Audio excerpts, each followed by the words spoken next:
quand tu nais dans une famille comme ça, tu te rends compte que tout est possible.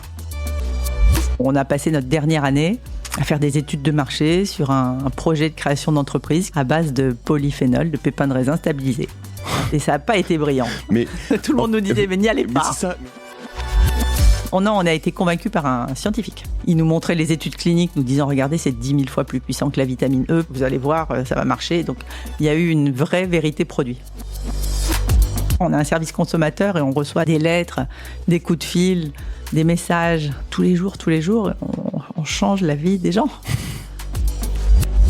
On a des beaux produits vertueux, on a une entreprise avec des bonnes valeurs, engagée. Donc, on veut prouver au monde qu'il faut bien travailler.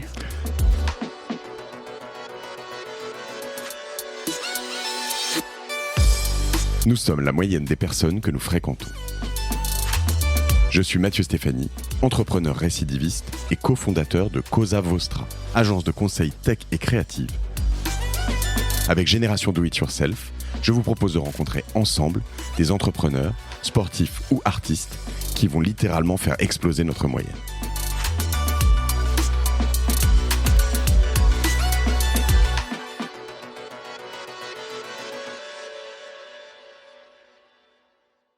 Nous voici.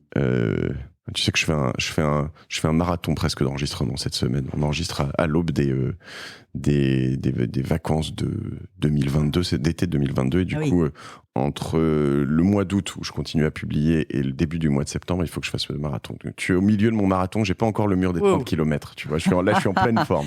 Parfait. Voilà, donc je suis avec Mathilde Thomas. Je suis vraiment très content, je te le disais, ça fait longtemps qu'on essaie d'organiser ça, et puis entre les Covid, les tas de choses, on a dû reporter 1 ou 2 fois, mais voilà, enfin j'ai Mathilde Thomas en face de moi. Je suis ravi. Salut Mathilde, ça va ? Salut, moi aussi, je suis très heureuse d'être là. Écoute, je savais pas que vous étiez si près, donc juste de l'autre côté du parc Monceau.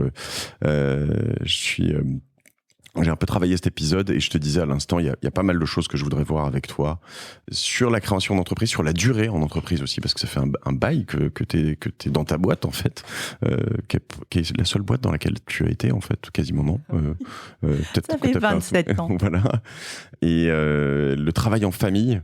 Travail en famille parce que tu travailles avec ton mari, parce que tes parents travaillaient déjà en couple, je crois. Oui. Mes grands-parents. Tes grands-parents aussi, d'accord.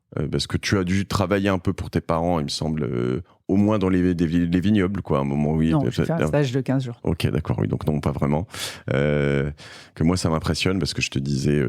en fait, quand j'ai commencé à t'en parler tout à l'heure, je te disais même pas en rêve dans mon couple. En fait, en l'occurrence, c'est même pas en rêve, mais pas de mon côté. C'est que moi, j'aimerais bien, parce que j'estime énormément tous les talents de ma femme, mais elle se dit, mais jamais travailler avec ce gros con, tu vois. Je pense qu'elle se dit, c'est pas possible. Donc en fait, c'est même pas en rêve, mais dans les miens. Alors que c'est une force. Ouais, ça doit. Non, écoute, je pense que c'est le secret du succès de Caudalie. 27 ans que ça dure. Et quand je vois les PME autour de moi qui périclitent ou qui se vendent, c'est toujours parce que les associés se disputent. C'est très souvent ça. Donc, non, là, on a une confiance absolue en l'autre. On se connaît par cœur, évidemment. On a eu 3 enfants ensemble. On a eu une vie avant de créer Caudalie, une vie étudiante. On a plusieurs vies ensemble. Donc, c'est une force inouïe. Et puis, on est très différents. On ne fait pas les mêmes choses. Alors, on va venir dans le détail de tout ça. Tiens, avant même de rentrer pleinement là-dedans, ça peut être un premier sujet intéressant. Je te propose de te présenter, chère Mathilde. Oui, tu as raison. Voilà. Donc, je m'appelle Mathilde Thomas. J'ai 50 ans. Et j'ai créé Caudalie avec mon mari Bertrand suite à la rencontre avec un professeur de la fac de pharmacie de Bordeaux en 93. Donc, 2 ans après, on a créé cette entreprise de cosmétiques à base de pépins de raisin. J'ai 3 enfants. J'ai vécu 5 ans à New York, 3 ans à Hong Kong pour développer ma boîte. Et voilà. C'est sympa, ça. Donc, ta boîte, t'as pu choisir de partir à New York en famille, du coup On l'a choisi, mais c'était un choix avec Sephora, notre distributeur là-bas, qui nous disait venez, sinon on vous met dehors. Ah oui. Ouais. Et c'était le premier. C'est drôle, comme quoi, en tant qu'entrepreneur, tu peux te retrouver quand même un peu contraint par certains clients, quoi. D'accord. Écoute, on voulait rester une entreprise indépendante, familiale. On n'avait pas envie de vendre, contrairement à la grande majorité des startups cosmétiques autour de nous. Et quand Sephora nous a dit, vous comprenez rien au marché de la parfumerie, au marché US, vous êtes une marque de pharmacie française, européenne, vous devriez venir vivre là parce que sinon ça marchera jamais. Bon, on n'a pas hésité, on a pris les 3 enfants sous le bras, le chat, et on est parti vivre à New York. Le chat, très important. Ils avaient raison? Ah bah oui. Ah oui, ça a changé notre vision. C'est très différent, le marché de la parfumerie, c'est beaucoup plus compétitif, c'est beaucoup plus fun, c'est beaucoup plus rapide. Et puis c'est là que j'ai rencontré David Sinclair à Harvard, un généticien qui nous a permis de nouer un contrat de recherche longue durée. Ça fait 10 ans que maintenant Caudalie fait de la recherche avec Harvard. Si j'avais pas vécu à New York, je serais jamais allée le voir à Boston. Et ça, c'est énorme pour nous, pour nos innovations. Ça nous a permis aussi d'ouvrir des boutiques. Notre première boutique, on l'a ouverte en 2012 à New York, sur Bleecker Street, une boutique avec 2 cabines de soins. Et puis maintenant, on en a une 50aine dans le monde. J'ai écrit un bouquin aussi qui a été un New York Times best-seller, The French Beauty Solution. New York Times best-seller, ça fait partie ça pourrait faire partie de ma bucket list. Ouais. Voilà, on a appris 1000 choses. Je l'ai pas lu. Comment il s'appelle? The French Beauty Solution. Ok. Voilà. Mais tu connais les secrets de beauté des Françaises. Je l'ai pas traduit en français pour cette raison. C'est vrai. Ouais. Et alors, donc ce voyage à New York a précédé Hong Kong? Oui, 5 ans à New York et après 3 ans à Hong Kong. Dans la foulée? Dans la foulée. Ok.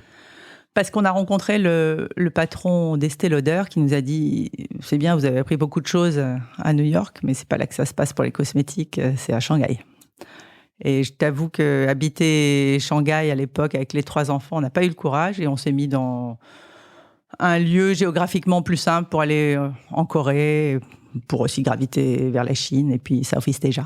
C'était donc quelles années ça? Hong Kong, 2015-2018.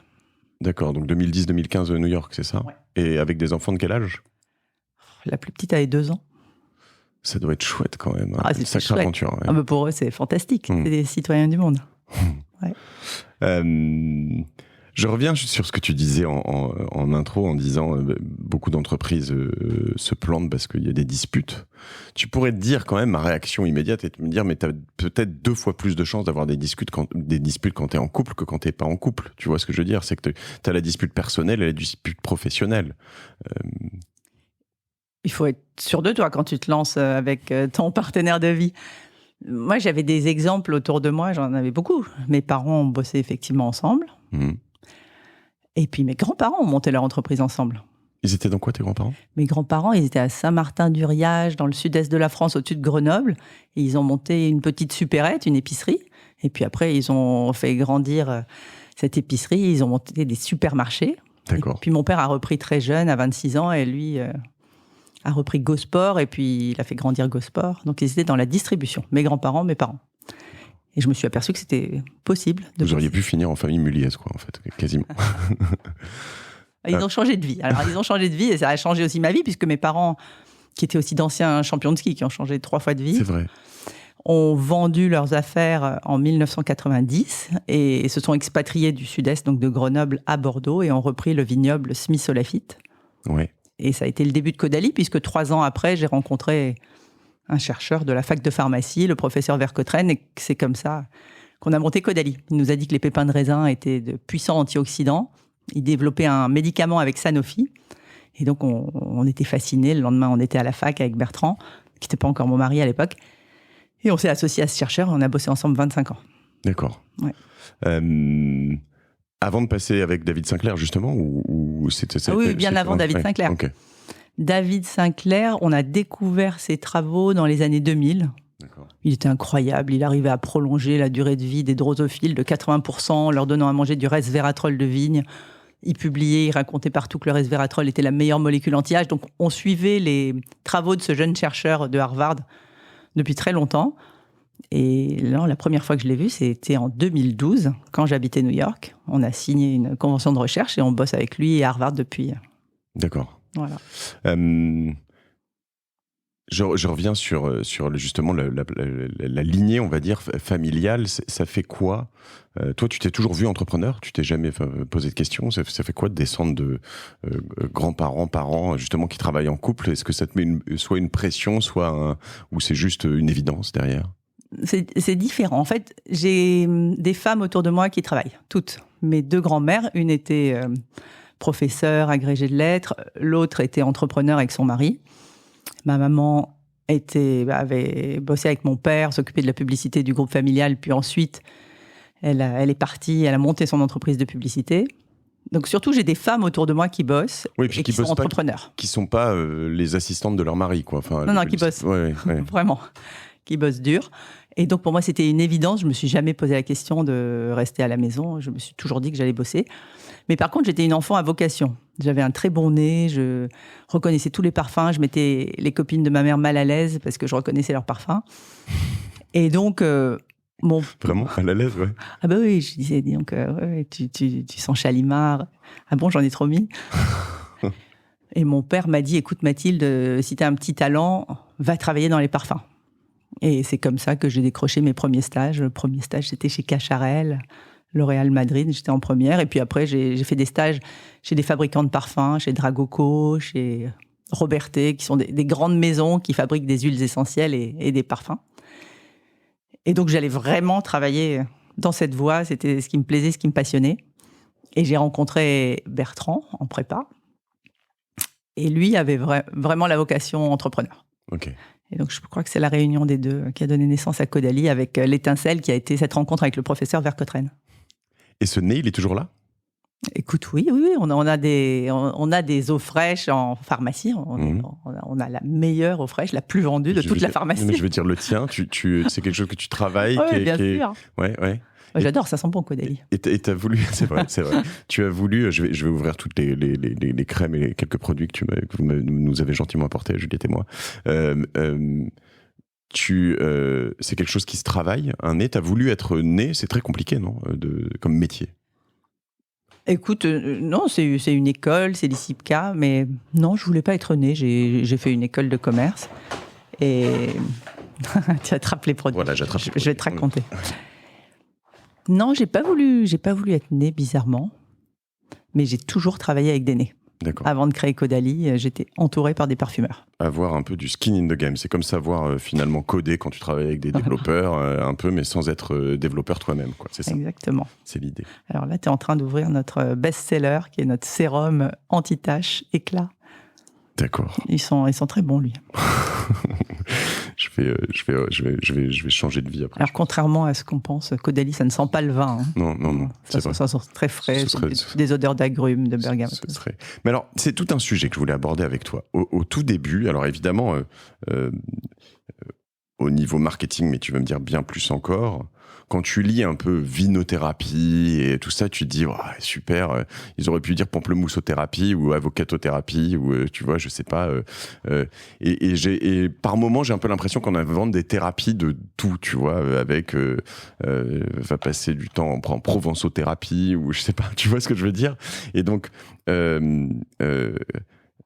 à quel moment on place ce curseur et finalement tu me dis antioxydant, tu vois, je pourrais me dire tiens, je sais pas pourquoi j'ai pensé pamplemousse antioxydant, mais peut-être parce que voilà, donc vous auriez pu choisir complètement autre chose ou c'est vraiment un truc totalement lié au raisin.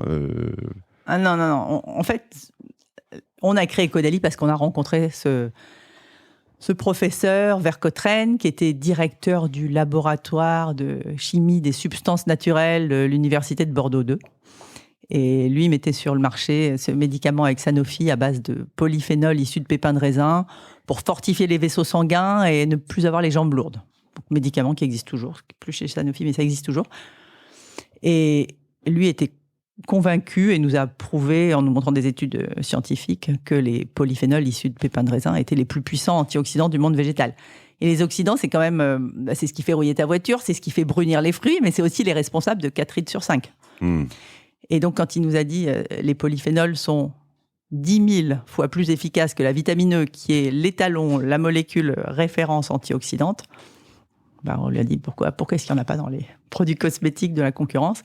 Et c'est là qu'il nous a expliqué qu'en fait, les polyphénols devaient être stabilisés. Enfin, c'est un peu compliqué tout ça, mais sinon, si tu extrais un polyphénol, tu as déjà croqué dans un pépin de raisin ? Oui. Ça, c'est le polyphénol, c'est l'astringent, c'est ce qui est sur le contour du pépin. Il faut 10 kilos de pépins pour extraire 1 kilo de polyphénol. Mais si tu le mets tel quel dans une crème, la crème, elle va être rouge comme un verre de vin rouge et elle sera oxydée et non efficace. Donc lui, il a réussi à les stabiliser en les associant avec un acide gras et c'était le début du succès de Caudalie. D'accord. Mais non, à la base, Caudalie, c'est des cosmétiques. C'est hyper sérieux. On est vendu en pharmacie, on a des brevets, on a des résultats cliniques de dingue. Oui. On est les numéros 1 de l'anti-tache dans les pharmacies en Europe, même en France, dans toute l'Europe. On est les numéros 1 de l'anti-rides dans les pharmacies en France.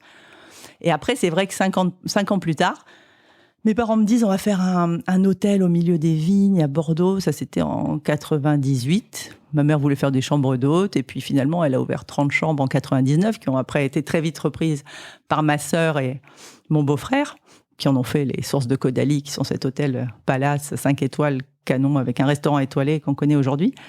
Mais donc, quand ma mère m'a dit je vais faire des chambres d'hôtes, je lui ai dit ok, moi je vais faire il faut que je fasse une cabine de soins. J'ai des masques, j'ai des gommages. Et c'est comme ça qu'est née l'idée de spa. Et c'est vrai qu'on a appelé ça vinothérapie, mais c'était hyper provoque. Mais ça a beaucoup plu aux anglo-saxons. D'accord. Vinothérapie, on a fait la couverture de magazines américains, anglais, où on voyait des Français dans un bain-barrique avec une paille. This is vinotherapy. The crazy French invented vinotherapy. C'était assez drôle. Et ça nous a donné un éclairage international du jour au lendemain en 1999. C'est hyper cool quand même d'avoir des parents qui... tu vois, ce genre d'entreprise familiale, tu vois, te dire... ouais, on va lancer un hôtel. Tes parents qui avaient quel âge? Je sais pas. 50 ans. Ah, ouais. Et on va faire un hôtel. Et puis toi, tu vas dire, moi, je vais y ajouter des cabines. Puis ta sœur qui le reprend. Enfin, c'est quand même assez charmé. Tu t'en rends compte? Ah non, mais j'ai une chance inouïe. Je suis née au bon endroit au bon moment, bien sûr. Ouais, après, tu t'es pas reposé non plus sur ton truc. T'as lancé. Mais je veux dire, ce qui est drôle, c'est que vous assemblez aussi des briques en parallèle, mais tout en faisant un peu un Lego ensemble au milieu. C'est assez rigolo quand même. Oui, puis quand tu nais dans une famille comme ça, tu te rends compte que tout est possible. Et je pense que c'est ce qui a fasciné Bertrand, mon petit ami. Il est arrivé, il avait un papa fonctionnaire, EDF, une maman américaine, journaliste. Donc, il venait d'un univers complètement différent. Il a été fasciné par ce nouvel univers d'entrepreneur où tout est possible. Ils ont pris des bouillons, tes parents ? Ouais, ils ont dû. C'était quand même pas un long fleuve tranquille, la grande distribution. Ouais. Il y avait une méchante concurrence, puis ils ont été obligés de vendre, surtout en 90, parce qu'ils avaient une taille critique. C'était une petite entreprise ils étaient 900, c'était une entreprise. Non, ils étaient 9000 quand ils ont vendu, excuse-moi. C'était une entreprise du Sud-Est, mais c'était petit par rapport à des carrefours, des casinos. Qu'est-ce qu'avait racheté Gosport ? En fait, c'est Casino. Rally qui a été repris par Casino. Okay. Ouais. Qui a plutôt périclité après. Non, c'est mort, c'est hyper triste. Decathlon a bouffé Gosport. Qui est une telle belle marque Decathlon, en fait, en effet, c'est vrai que c'est difficile de te dire, quand tu vois un Gosport en face d'un Decathlon, le choix est vite fait. Hein, il n'y a plus de Gosport, c'est fini, malheureusement. Vrai. Mais c'est vrai que c'était l'aventure de leur vie, parce que c'est d'anciens champions de ski avec des parents qui ont monté une petite entreprise de distribution, et Gosport, c'était parfait, parce que ça allie à la fois le sport et la distrib. Comment t'es impliqué, toi, dans un business comme ça, jeune, et comment t'impliques tes enfants aujourd'hui ? Est-ce que Gosport, tu les voyais juste bosser comme n'importe quel parent qui partait au travail, ou est-ce qu'ils te montrent un peu comment ils faisaient, comment on ouvre une boutique, comment tu la gères, comment, je sais pas, ou... Quand tu es élevé, quand tu vis dans une famille d'entrepreneurs, ça transpire forcément. Ils ramènent forcément un peu le boulot le soir à la maison. Je passais mes vacances avec... Eux, ils bossaient beaucoup. Je passais mes vacances avec mes grands-parents. Et c'est vrai que j'ai toujours vu ma grand-mère au four et au moulin, aller faire des animations dans ses supermarchés, prendre le micro, motiver les foules. Elle était en photo en 4x3 partout dans Grenoble. C'était l'égérie de ces magasins. Elle balayait ces magasins à la veille de l'ouverture.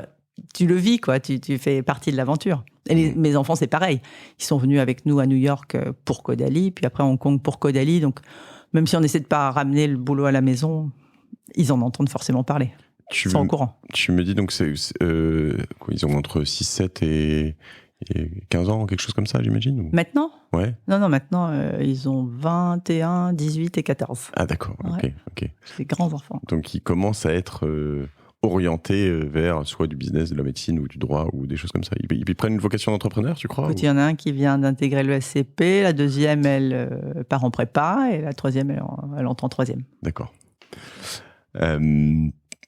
Si je reviens sur le début de cette histoire de Caudalie, cette première rencontre, il y a eu 2 ans entre ce petit germe sur le raisin et puis la sortie du premier produit, c'est ça à peu près?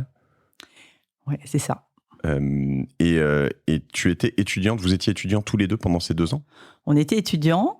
Moi, j'étais à Schema, dans le sud, à Nice. Bertrand était à l'ESSEC. Et c'est vrai qu'on a rencontré le professeur, ça devait être en octobre, pendant la période des vendanges, 1993. Donc, on était en deuxième ou troisième année d'école de commerce, parce qu'on a terminé en 94. Et donc, on a passé notre dernière année à faire des études de marché sur un projet de création d'entreprise qui, à l'époque, s'appelait Cellule, à base de polyphénol, de pépins de raisin stabilisés. D'accord. Et ça n'a pas été brillant. Mais tout le monde nous disait, mais n'y allez pas. C'est ça, mais en fait, tu te dis, en plus, alors, faut quand même resituer les études de marché à ce moment-là. C'est-à-dire que tu allais au centre de documentation et d'information, à la chambre de commerce, je sais pas où. C'était un enfer à faire. Et en plus, une étude de marché sur un produit comme ça inexistant, en fait, en effet, on peut que te dire, n'y allez pas, en fait. J'imagine. Oui. Non, mais ça a été... Il n'y avait pas une attente. Ça a été terrible. On testait le nom dans la rue. Les gens nous disent cellule, ça évoque cellule de prison, cellule de cancer. Donc on a vite cherché des plans B. Et puis une crème à base de polyphénol de pépins de raisin, non, ça faisait rire tout le monde. Même Bertrand, il a dû refaire son rapport de stage de dernière année de l'ESSEC parce que ça n'a pas été validé, ce projet de pépins de raisin. Ils ont trouvé que ça valait rien du tout. C'est drôle, il faudrait leur renvoyer quand même la version originale si vous l'aviez toujours. Et pourquoi vous l'avez lancé alors si c'était voué à l'échec? Parce que on y croyait à fond, parce que le professeur Vercotrène est un pur, parce que il nous montrait les études cliniques, nous disant, regardez, c'est 10 000 fois plus puissant que la vitamine E. Personne ne l'a utilisé parce que c'est ultra difficile à stabiliser, mais moi, j'ai une solution pour le stabiliser. Ça va se libérer quand vous le mettrez sur la peau et vous allez voir, ça va marcher. Donc, il y a eu une vraie vérité produit. On a été convaincus par un scientifique. Donc ça, c'est le produit de base qui s'appelle comment? Le premier? Le premier produit s'appelle C20. C20. Ouais. Un nom très scientifique, du coup. Hein. R2D2, C20, ouais, 6PO. Voilà, non, mais attends, c'est pire que ça. C, ça voulait dire Carole, complexe antiradicalaire d'oligomère. Mais il existe toujours, je crois, non? Non, il est devenu Vinosource. Il a changé 20 fois dans sa formule. Il a été amélioré. Plus efficace, plus clean, plus... Et donc, la promesse de cet antioxydant, vous vous lancez en vous disant... donc, c'est un anti-ride, un anti-âge, je ne sais pas comment on appelle ça. Écoute, il y avait 2 antioxydants. Donc, il y en avait un qui était hydratant. Mais antioxydant, ça veut dire que ça t'empêche de vieillir prématurément. Puis l'autre était anti-ride. OK. Et on avait aussi des compléments nutritionnels parce que le professeur était le champion du complément nutritionnel. Que vous faites toujours? Ouais, que l'on fait toujours. Que les Chinois adorent. Et que tu prends, toi? Oui, bah oui. Oui, c'est des bons compléments nutritionnels. Tu as des extraits de raisin, j'aurais dû t'en amener. Tu as de l'huile de pépins de raisin vierge, tu as des omégas, de la bourrache, de l'onagre. Non, c'est un bon complément. Les Chinois en sont dingues parce qu'ils pensent que ça fait avoir des garçons. C'est une autre étude qui vient de là-bas et que voilà. Écoute, il y a une chance sur 2. Peut-être que tu passes à une chance 0,00. C'est drôle. Et quelle est la répartition? Alors, quand vous vous lancez, vous lancez un produit pour femmes, j'imagine, dans les années 90, ou ça a toujours été mixte? Parce qu'aujourd'hui, on peut se dire peut-être que ça l'est plus, mais à ce moment-là, les crèmes, un antioxydant, je pense que ça intéressait peut-être moins les hommes au niveau marketing. Non, mais même antioxydant, c'est compliqué, personne ne comprend en 1995 ce que c'est qu'un antioxydant. Donc, c'est pas facile. On va convaincre les élèves du professeur Vercotrène, pharmaciens, qui ont leur officine à Bordeaux, un par un, de vendre cette crème dont le brevet a été développé par leur ancien professeur. Et donc, ils nous donnent notre chance. Et puis, moi, je pars faire des animations. Enfin, vraiment, ça se fait au forceps et c'est pas facile. Mais non, c'est pas des produits pour hommes. il faut qu'on lance une gamme homme, on l'a toujours pas fait. Ça va venir. Okay. Non, on doit avoir 15% de notre clientèle qui est une clientèle d'hommes. Et après, au spa, je dirais que c'est la moitié, puisque les gens viennent souvent en couple. Et le lancement, alors, comment il se fait justement entre ce professeur qui était actionnaire, qui est ou était actionnaire, qui l'a jamais... Figure-toi qu'il n'a jamais voulu être actionnaire, il ne voulait pas être juge et partie. D'accord. Mais par contre, on avait une convention de collaboration avec l'université de pharmacie pendant 25 ans. Et il avait bien sûr des royalties sur les brevets. D'accord. Voilà. Donc, vous montez ça à 2 ? Oui. À 50-50, comment ça se passe ? On monte ça à 50-50, mais comme on n'a pas de sous, on fait rentrer mon papa dans la société, parce qu'on va voir les banques, personne ne veut prêter à de jeunes entrepreneurs de 23 ans qui ne sont même pas sortis de l'école et qui veulent lancer des crèmes à base de pépins de raisin. Ils ne veulent même pas prendre notre chèque de 50 000 francs à l'époque. D'accord. Pour déposer la SARL Caudalie. Je me souviens, on fait le tour des banques. J'ai vécu ça, donc en 95, tu dis ça, c'était 10 années plus tard, ma première boîte. Et ça me semble totalement ubuesque aujourd'hui. C'est-à-dire que j'arrivais chez HSBC et je débarque, désolé, je les nomme, mais bon, voilà, ils n'avaient qu'à pas faire ça. Et j'arrive chez HSBC, je leur dis tiens, je viens déposer mon capital. Ils me disent ah non, on prend pas le dépôt de capital. Je dis mais vous n'êtes pas banque d'entreprise. Si, mais on prend les entreprises au bout de 5 ans. Je dis je fais comment ? Vous allez dans une autre banque. Voilà. Ah ouais, donc très bien. Je viendrai jamais chez vous. Et mais c'est vrai que ça m'avait. Alors aujourd'hui, il y a plein de solutions. Mais en fait, le problème, c'est qu'ils avaient toujours ils offraient toujours des solutions de caisse, de crédit, de facilité, voilà. Je leur dis mais moi je vous demande rien en fait. Je veux juste je veux même pas être à découvert ou quoi que ce soit. Je veux juste pouvoir ouvrir une boîte, quoi, tu vois. Mais ouais, c'est vrai. C'était pas le bon moment parce que 95-2000, c'est la folie des .com, du digital, et c'est vrai qu'on arrive avec une entreprise brick and mortar, des cosmétiques à base de pépins de raisin. Pardon, je veux pas ouais. Non, mais tous nos copains, mais même les parents disent mais qu'est-ce que vous faites ? Qu'est-ce que vous les illuminés. Ah oui. Ouais. Et ton père, tu dis ton père parce que c'est pas tes parents qui sont rentrés ? Non, on a pris mon père comme actionnaire. D'accord. Qui avait au début 10% de la SARL Caudalie, et c'est lui qui a fait des apports en compte courant pour nous aider à fabriquer nos 5000 premières crèmes. Ce que je l'ai demandé, 5000 crèmes. Tu te souviens combien ça t'a coûté ? Non, je me souviens plus combien ça m'a coûté. Et 5000, c'est rien, j'imagine. C'est rien pour un business comme ça, et c'est énorme. Quand tu as 5000 crèmes qui débarquent sur une palette, tu te dis... Oui, puis 5000 crèmes en 3 références. Donc, c'est 15 000 crèmes, tu te dis, il faut aller les vendre. Donc là, on est hyper motivés. C'est très drôle. Bertrand part avec sa 125, il va faire le tour des élèves du professeur Vercotrène, donc les pharmacies de Bordeaux. Il arrive à ouvrir premier client pharmacie des grands hommes à Bordeaux. Superbe. Et puis là, ils disent vous êtes gentils, les deux jeunes, mais ça va pas se vendre tout seul. Donc on veut que la jeune fille là vienne faire des animations. Donc moi, je me retrouve à faire des animations. Et puis après, c'est l'exemple de ta grand-mère quand même un peu. Ouais. Mais à fond. Et après, ils nous disent il faut que ce produit passe à la télé, sinon ça va pas décoller. Donc, je me retrouve attachée de presse. J'appelle toutes les France 3 régionales qui sont dans des régions viticoles. Je dis aux journalistes, vous savez ce qui se passe après les vendanges. Eh bien, nous, on va récolter les pépins, on va en faire des crèmes. Donc, j'arrive à décrocher 7 France 3 régionales.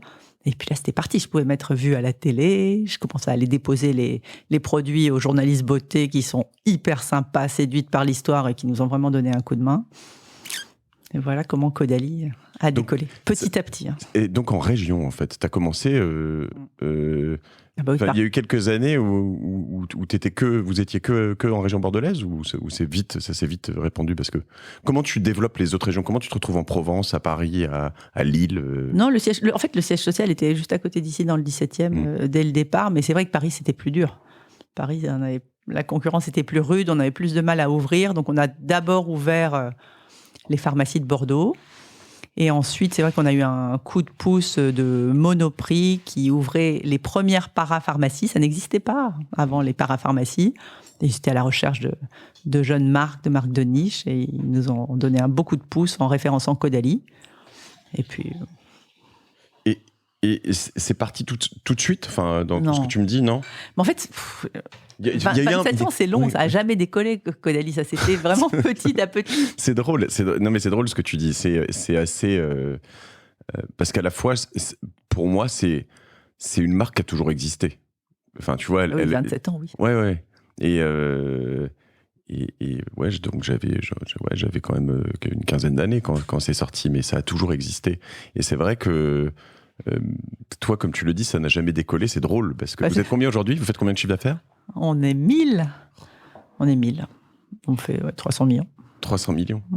Mais ça n'a jamais décollé. Non, mais je comprends. Ça s'est fait pas à pas. T'es pas sur une start-up qui explose du jour au lendemain. Il y a un moment quand même, ce qu'on appelle le tipping point, le point de bascule. Il y a un moment où tu t'es dit, oh là, ça y est, on a un truc.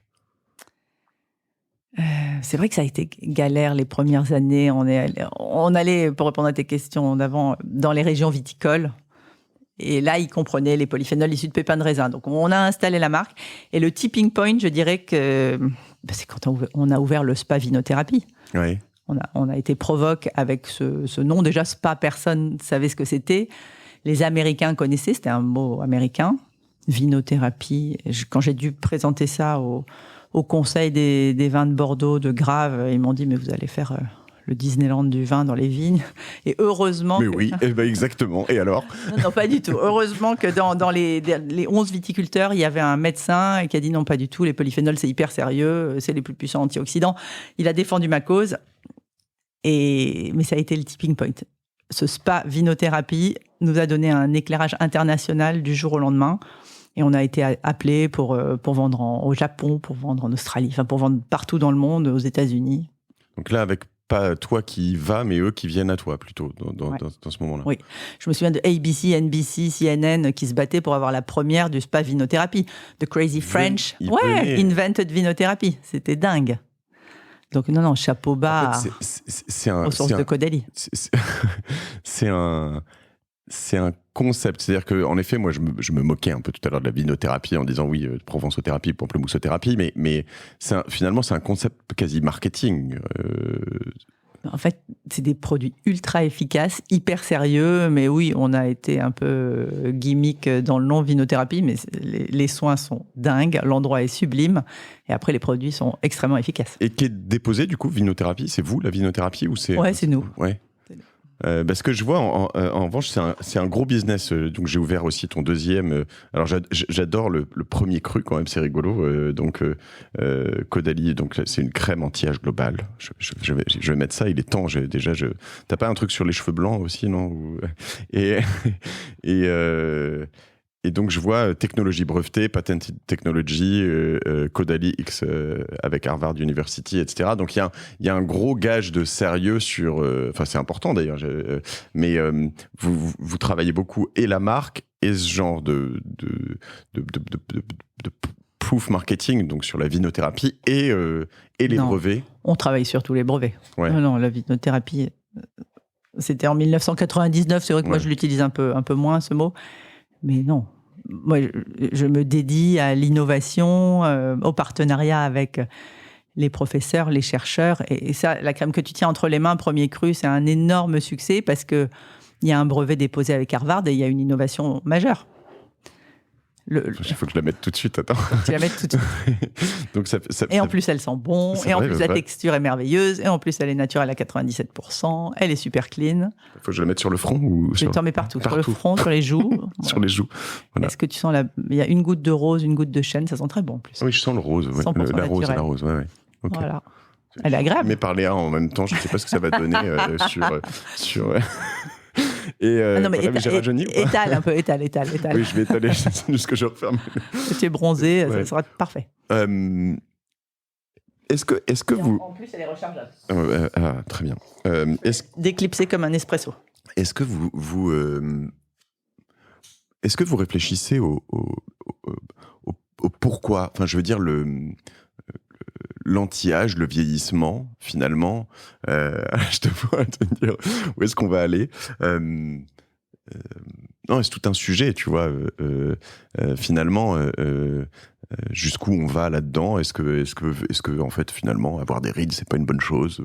J'ai l'impression, en plus, qu'il y a quand même une... Alors peut-être, je sais pas sur les rides, mais je vois chez beaucoup de jeunes femmes aujourd'hui, des jeunes femmes aux cheveux blancs, qui les laisse très visibles. J'ai l'impression qu'il y a un retour à quelque chose de plus finalement assumé. Tu vois ce que je veux dire? Enfin, ça a été la mode de se teindre les cheveux en gris à une époque, mais moi, ce que je vois surtout, c'est tous ces Teams et ces Zooms des années Covid qui nous ont donné un reality check. Là, on se voyait toute la journée sur des écrans et il y a eu une recrudescence de demandes dermato pour gonfler les lèvres, pour enlever les rides, pour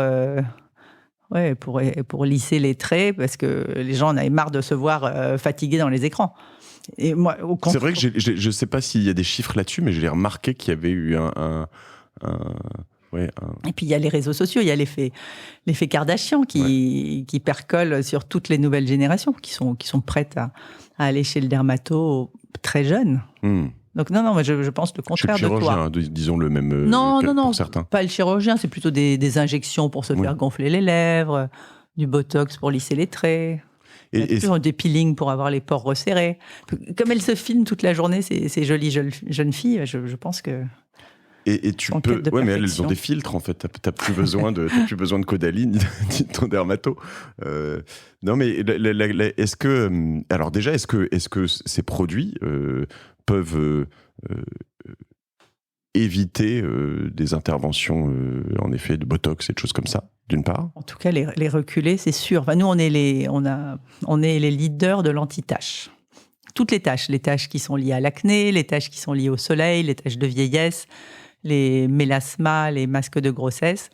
Et donc, ça, quand tu as vraiment des problèmes de taches, tu vas généralement faire du laser. Okay. Donc ça, on peut vraiment le reculer. Tu mets notre produit Vino Perfect Plus tous les jours, tous les matins. Un indice de protection 50+, c'est ultra important pour te protéger du soleil. Et là, tu peux vraiment retarder le laser. Et c'est quand même plus agréable d'avoir une peau qui est uniforme, unifiée et sans taches. Donc ça, c'est un leader partout, pour différentes raisons. Aux US, pour les marques d'acné. En France, pour les taches liées au soleil. Puis pour les fumeurs qui ont le teint un peu gris. En Asie, parce qu'ils veulent un teint plus uniforme. Donc oui, on recule l'intervention chez le dermato. Mais surtout, tu ne peux pas savoir, on a un service consommateur et on reçoit des lettres, des coups de fil, des messages tous les jours. On change la vie des gens. Quand on t'enlève une tache, tu te sens mieux dans ta peau. On a vraiment surtout avec l'acné, tu vois, des personnes qui avaient des problèmes sévères d'acné. On est très fort en acné. C'est-à-dire traiter l'acné c'est-à-dire... On arrive à réduire les boutons, mais visiblement. En 7 jours, on enlève déjà plus de 63%. Tu as eu de l'acné, toi? J'ai jamais eu d'acné, j'ai eu de la chance. Ouais, j'ai eu pas sévère, mais j'ai fait des trucs genre Roaccutane et tout, c'était un enfer. Ouais. Et en effet, ma fille a eu ces petits passages et j'ai l'impression que ça a progressé en 20 ans, mais de folie en fait. Tu mets 3 crèmes, alors je sais pas si ça vient de Caudalie ce qu'elle a mis, mais en effet, ça va mieux, mais d'un coup. Oui. Moi, j'avais pas ça. Mais ça change la vie des gens, t'es d'accord que t'es mal quand t'as de l'acné? Ah ouais, c'est infernal. C'est difficile. Tout le monde le voit, des trucs que personne ne voit, mais ouais. Non, on a l'impression qu'à notre petit niveau, on peut un peu aider. Donc ça, il y a des changements visibles. Ce que je veux dire, c'est que souvent, ce qui est difficile, moi, je mets pas vraiment de crème, pas du tout. Un peu de crème solaire, non? Oui, je mets de la crème solaire. En effet, depuis quelques années, je mets vraiment, en effet, comme tu le dis, 30 ou 50, mais voilà, je suis passé d'un opposé de, je sais pas comment ça s'appelait, tu sais, les trucs... la graisse à traire. Ouais, la graisse à traire ou les trucs hawaïens, là, ils avaient des trucs hawaïennes tropiques, ces trucs-là que tu mettais qui... voilà, en plus, moi, j'ai une peau très mate, donc même avec du 50, je bronze très vite. Et donc ça, ce sont les seules choses que je peux mettre. À un moment, je mettais plus de crème, mais en fait, je me disais, alors je vais te dire, peut-être un truc d'homme, mais je mettais la crème de base Nivea à 3 balles chez Carrefour, chez Monop, voilà, en me disant, en fait, finalement, attends, entre cette crème à 4 € le pot et le truc à 50, c'est que du marketing. Voilà, c'était mon avis. Alors, tu vas sauter au plafond. Elle a probablement évolué, elle est probablement bien mieux qu'avant, mais c'est vrai que il y a 15-20 ans, c'était l'ingrédient numéro 1, si tu regardes la liste des ingrédients, c'était Paraffinum liquidum ou Vaseline ou paraffine. Et ça, c'est des huiles minérales dérivées de la pétrochimie. Alors, c'est bien si tu as vraiment les lèvres super gercées parce que ça va être complètement occlusif, mais c'est pas bon pour ton ex-acné. Hein. C'est une catastrophe. Ça peut donner des boutons, c'est occlusif. Non, l'huile minérale, c'est du pétrole, quoi. Mais souvent, ce que je me dis là-dessus, c'est que tu vois pas la difficulté. Alors, tu me dis que c'est un peu différent sur certaines de vos crèmes, mais que tu vois pas vraiment la différence. C'est-à-dire que si tu mets une crème tous les jours, finalement, tu sais pas ce qui se serait passé si tu l'avais pas mise. Tu vois ce que je veux dire? C'est pas forcément évident par rapport à tes clientes, à tes clients, de dire, mais si, regarde comme t'es belle, tu vois. Non, c'est pas vrai. Quand tu mets notre crème anti-taches, tu vois que tu as le teint lumineux au bout d'une semaine. Et si tu as des taches, tu vois vraiment un avant-après. Là, je mets premier cru pendant une semaine. Dans une semaine, je me dis, c'est le turfu, c'est de la balle. Oh, tu vas adorer. Tu vas avoir plus de luminosité. Mais je te promets que ce produit est fantastique. Il vient de Harvard. Ça va te lisser les traits, ça va unifier le teint. Je vais devenir influenceur Instagram sur les crèmes Caudalie. J'attends ça. Déjà, ça va commencer avec Léa qui va poster ça, je sais pas où. D'accord. Là, t'as un bon teint. Là. C'est vrai, ça y est, ça a changé. J'en ai pareil. Je suis tout ému, tu vois. Et donc là, le Vino Perfect, ça va me faire quoi? Anti-tache, d'accord. Ça, j'ai pas de tache. T'as pas de tache. Non, c'est pas pour ça. Ok, très bien. Je leur filerai. D'accord, t'as pas un truc pour avoir des plaquettes d'abdominaux qui sortent d'un coup, non? T'as pas des choses magiques? Alors, écoute, là, il faut écouter les podcasts de notre docteur Sinclair à Harvard. Ouais. Donc, en gros, il faut arrêter de manger. Tu manges une fois par jour, tu fais beaucoup de sport, tu manges beaucoup de légumes, de préférence des légumes verts qui ont été stressés. Il faut éviter la viande rouge. Ah bah, il bouffe rien.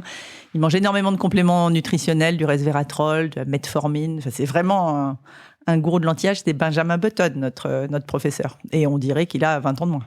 C'est extraordinaire. En fait, je trouve que j'adorerais... peut-être que je pourrais enregistrer avec lui.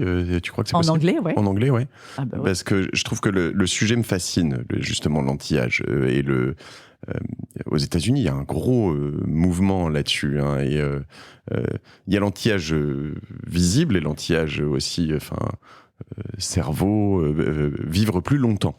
C'est un peu peut-être différent, non? Est-ce que c'est exactement la même chose? Il y a des gens qui veulent paraître plus jeunes et il y a des gens qui veulent vivre plus longtemps.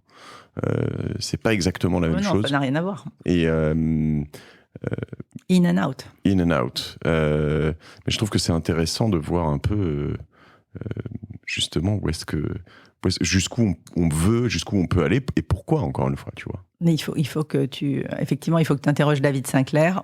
Abonne-toi sur Instagram et puis je te le présenterai. Il est fascinant.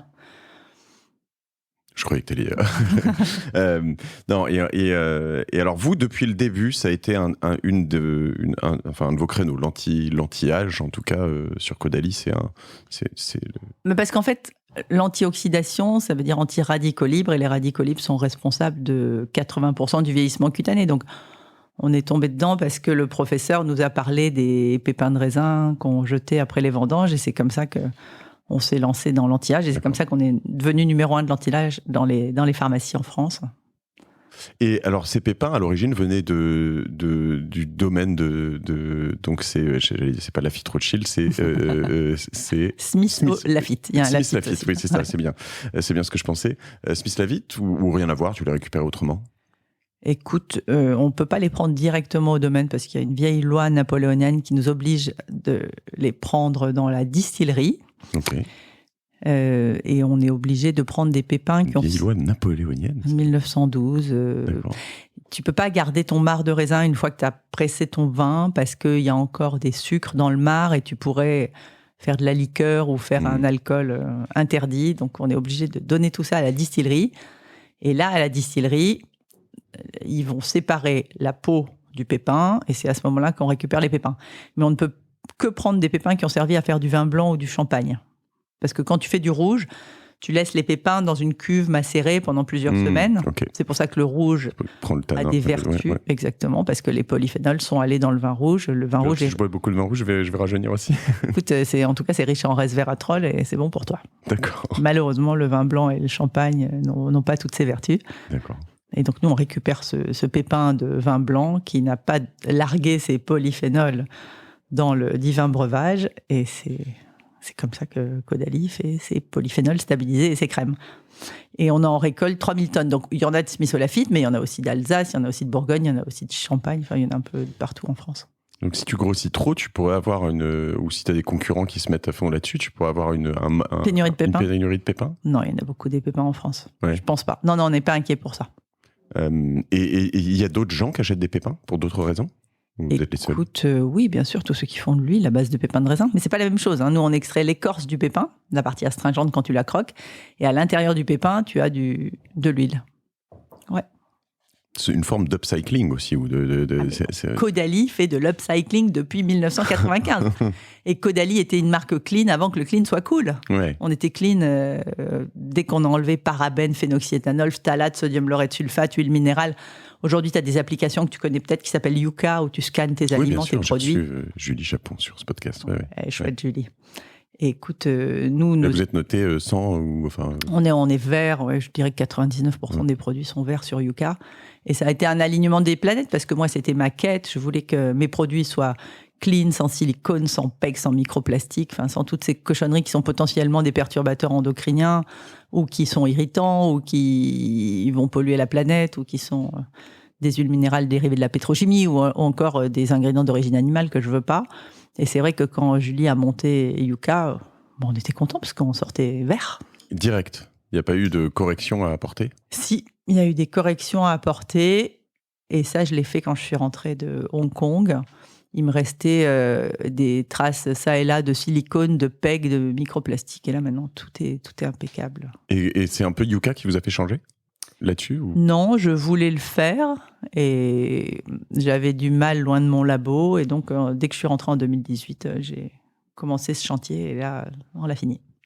Donc, tous les produits sont minimum 15% d'ingrédients d'origine naturelle et sont ultra clean. J'ai une liste de 73 ingrédients que tu verras jamais dans Caudalie. Et si le vignoble n'est pas bio, ça change quelque chose Non, parce que... il y en a de plus en plus des vignobles bio aujourd'hui. Mes parents font maintenant du vin bio. Mais non, parce que le pépin, il te faut, je te dis, 10 kilos pour en extraire 1 kilo de polyphénol. Après, c'est stabilisé. Il n'y a bien sûr aucun résidu de pesticides. D'accord. Mais par contre, quand on fabrique notre eau de raisin, qui est une eau pas thermale mais végétale, qui est super hydratante, apaisante, là, on achète des raisins bio. Parce que là, c'est juste du raisin extrait pressé.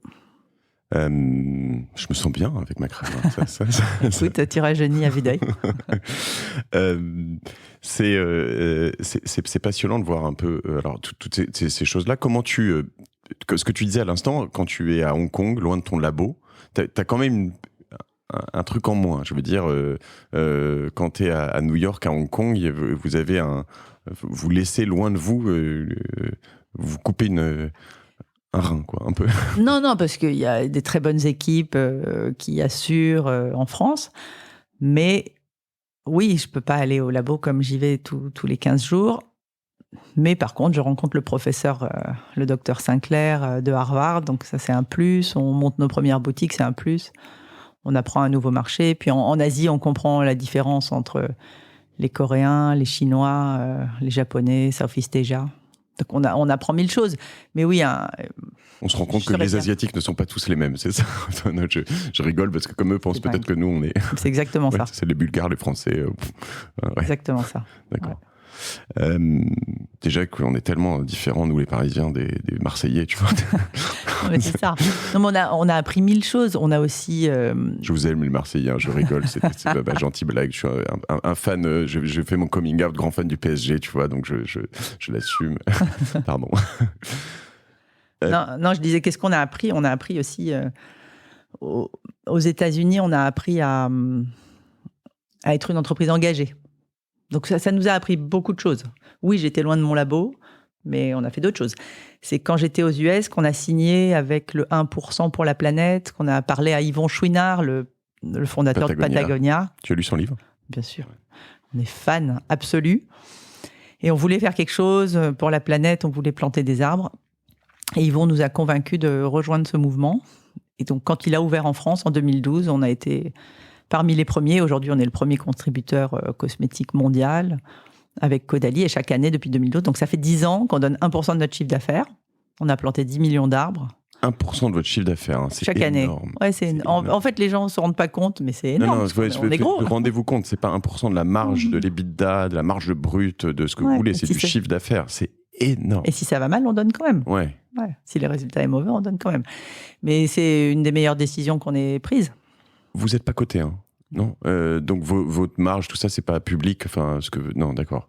Et vous êtes historiquement rentable tous les ans. Enfin, bien sûr, ouais, ça va bien. D'accord. Donc Yvon Chouinard a changé aussi la vie de Caudalie. On est fiers de ça. Alors après, c'est une goutte d'eau, mais si toutes les entreprises faisaient la même chose, on n'en serait pas là avec ce dérèglement climatique. Comment ça se passe techniquement, le 1% for the Planet? Donc tu donnes à une association ou à une ONG, ou tu fais toi-même et tu leur montres que tu as fait les arbres que tu plantes? Nous, on est entrepreneurs dans l'âme, donc tu peux donner tout à 1% et ils distribuent comme ils veulent.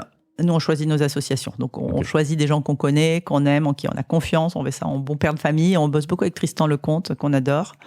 Qu'on est allé voir sur place quand on habitait en Asie, et qui a planté beaucoup d'arbres pour nous au Pérou, qui a planté beaucoup d'arbres en Thaïlande, en Chine aussi. Maintenant, on plante énormément avec haies et paysages dans tous les bocages de la campagne française.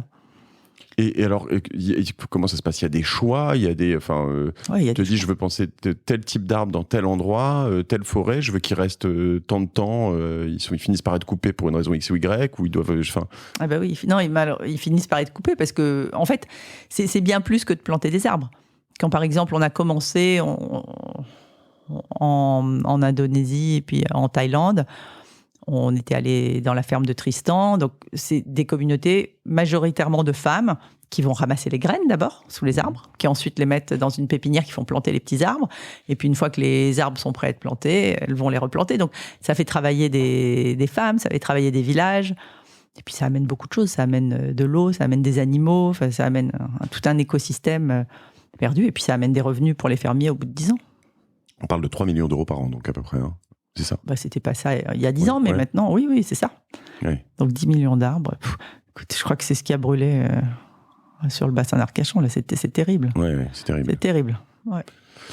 C'est bien du coup, au moins de les replanter en parallèle. Non, mais il faudrait que plus d'entreprises nous suivent. Et c'est vrai que toutes les jeunes pousses qu'on inspire sont maintenant membres du 1%, mais il faudrait que les gros redonnent plus et plantent plus d'arbres. Il nous manque des arbres. Alors, c'est vrai que c'est difficile dans... J'imagine certains secteurs,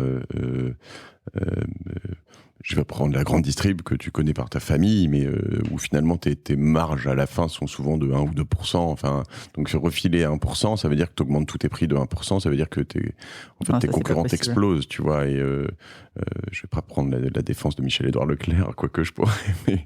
Mais donc il y a des métiers dans lesquels c'est peut-être plus dur, mais la grande distrib est-elle promise à un grand avenir? Enfin, franchement, ils vendent du plastique, du sel, du gras, du sucre, quoi. C'est une catastrophe.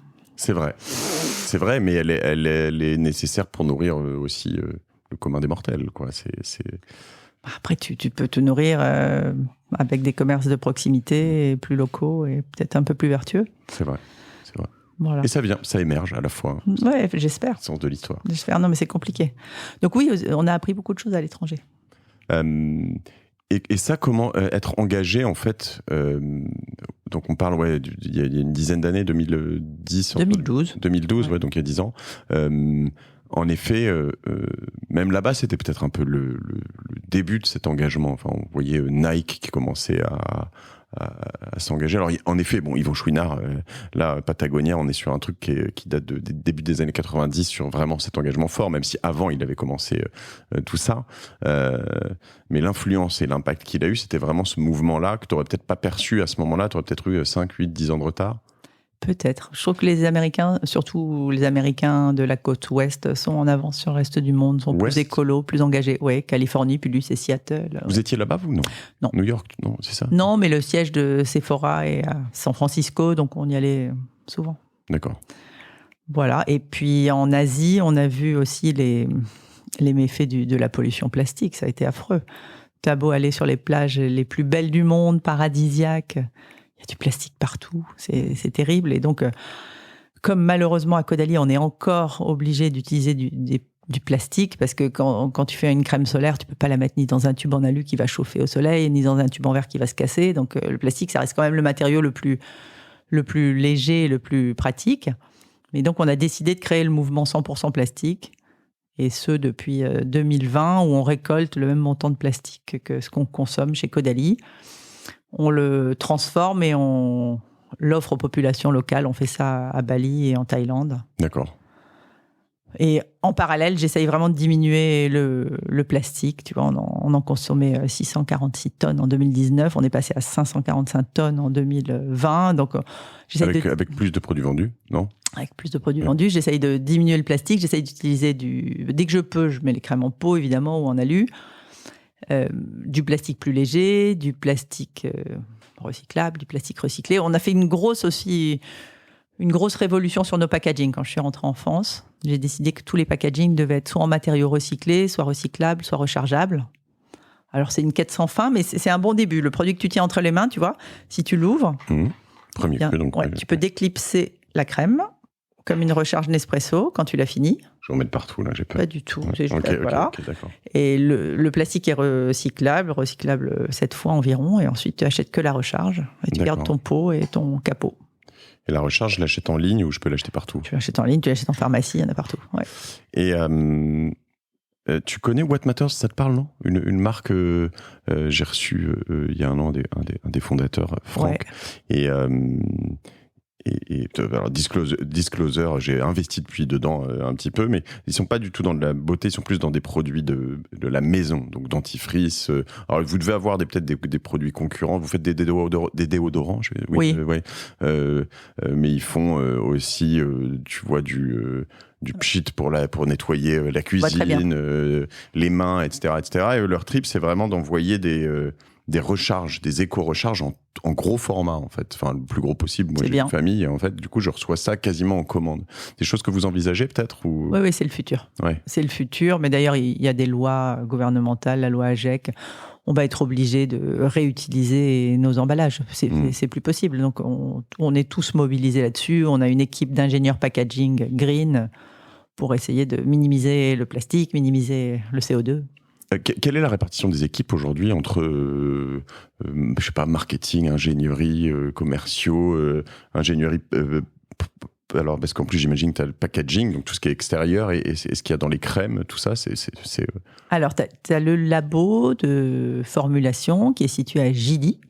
Gilly, comme GDY, c'est ce que tu disais, voilà, tu avais l'impression que... C'est où, Gilly ? C'est dans la Cosmétique Valley, dans le Loiret, à côté d'Orléans. Et donc là, tu as toutes les équipes, les formulatrices, le service R&D, le laboratoire scientifique de recherche biologique, donc qui font tous les tests cliniques, qui vérifient l'efficacité des produits, à quel endroit ils agissent dans la peau, etc. Et combien de personnes ? Sur tout le site, on est pas loin de 100. D'accord. Ouais. Et après, tu as le scale-up, donc les montées en échelle, l'industrialisation. Tu as bien sûr les services qualité, tu as le service packaging. Ok, pour comprendre, donc scale-up là-dessus, moi je suis habitué au terme scale-up pour les startups, voilà.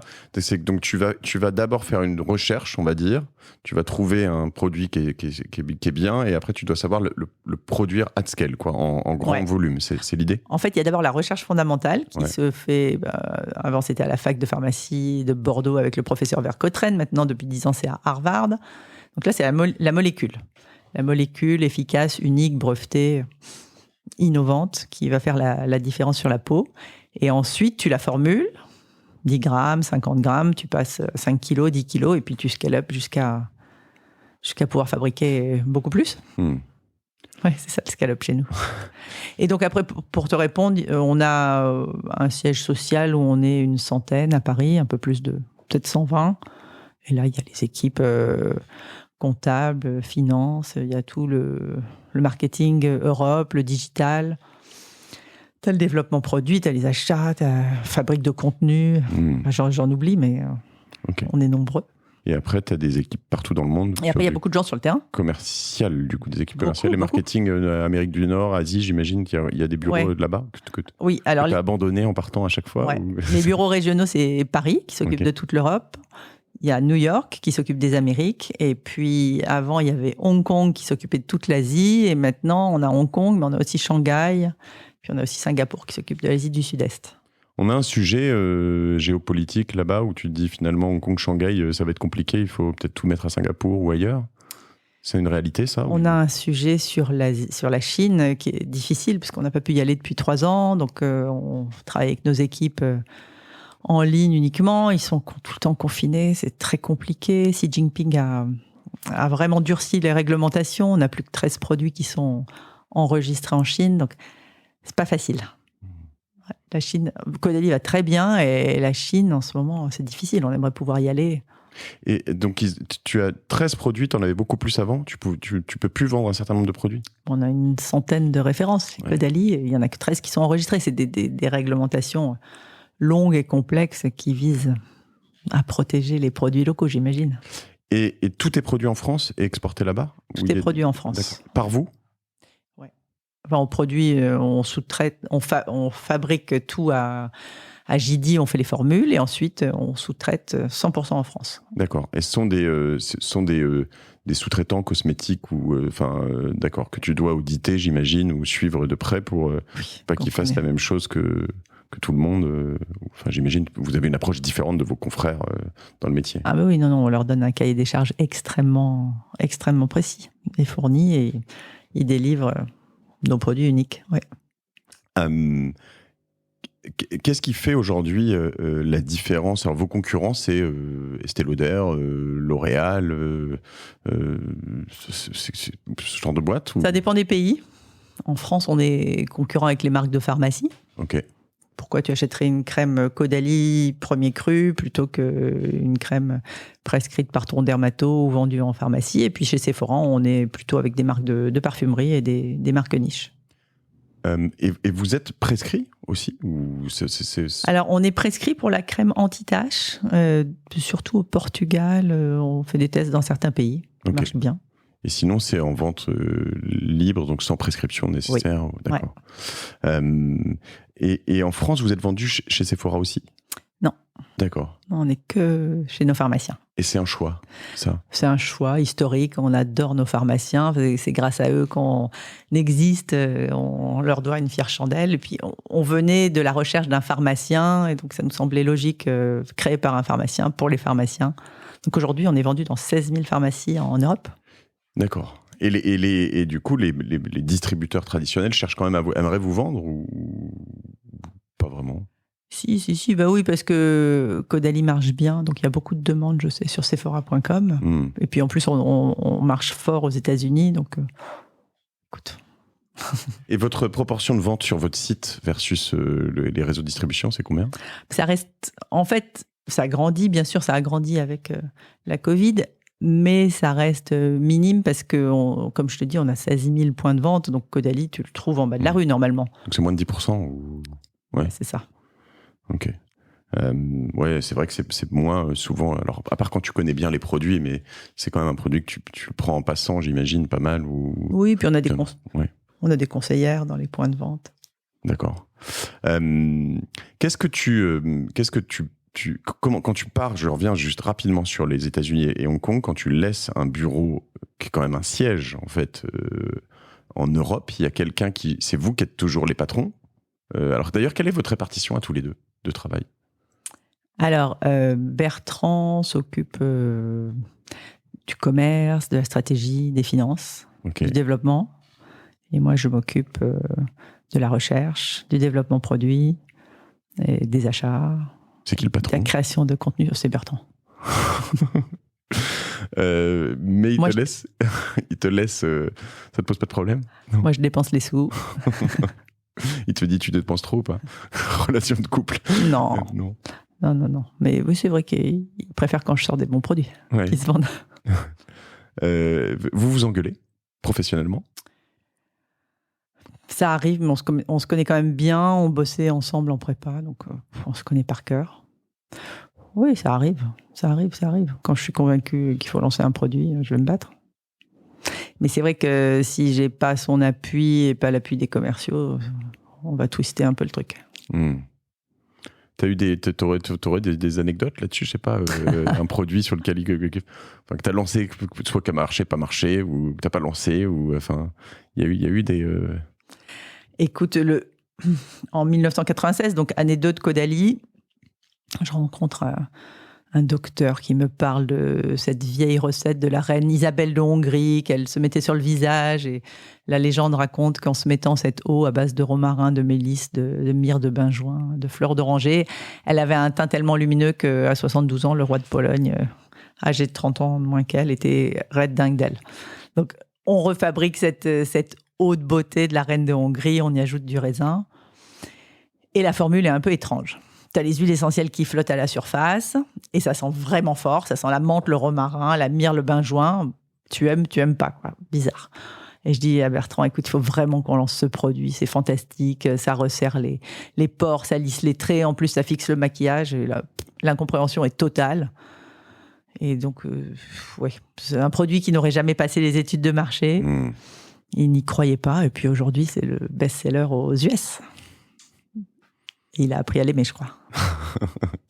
Par la force des choses. Il y a des vraies différences de produits qui fonctionnent aux US et en Asie et en France. C'est pas les mêmes? Alors, étrangement, le leader reste le sérum anti-taches, partout. Et après, l'eau de beauté est très forte aux US parce qu'on est sur une distribution de parfumerie. Donc, il y a beaucoup de maquillage chez Sephora là-bas.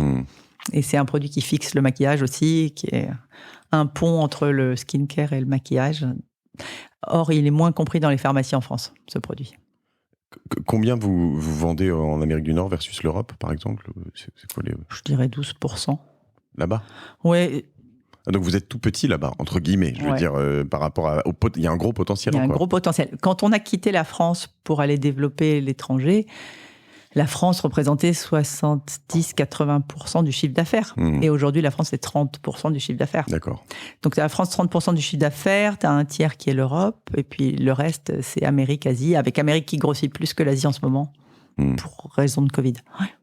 D'accord. J'imagine que si je vois une Américaine de 30 ans, je lui parle de Caudalie, de base, elle ne connaît pas forcément. Si tu as 12... elle va connaître le masque détox qui a eu 140 millions de vues sur TikTok. Je pense qu'une jeune américaine, elle connaît The Detox Mask. Quel impact ça a, les réseaux sociaux, comme TikTok, et quel travail? Tu peux me raconter un peu? C'est une énorme surprise, en fait. Ouais. On ne s'attendait pas du tout à ça.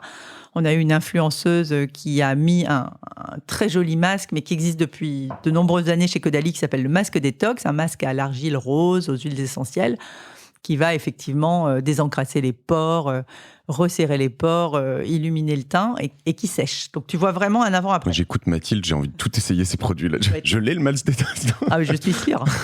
Et donc tu me feras un TikTok. Et au bout de 10 minutes, tu vois vraiment qu'il y a des taches qui sont les taches de tes pores et de l'huile qui a été absorbée. D'accord. Et c'est très visible avant-après. Le truc est parti en live sur TikTok et on a été en rupture de stock dans le monde. Donc oui, les réseaux sociaux ont un impact et surtout TikTok pour les marques cosmétiques. On ne s'attendait pas à ça, mais c'est fou. Et ça, c'était pas donc travailler, ça c'était un peu un hasard. Du coup, vous allez le travailler, j'imagine, maintenant? Du coup, on le travaille, mais c'est toujours moins bien quand c'est travaillé. Ouais. On n'est pas mauvais sur TikTok quand même. On a une équipe en or ultra créative. Vous produisez vous-même les contenus? Bien sûr. Ouais. Okay. Ouais, plus avec sur TikTok, c'est bien.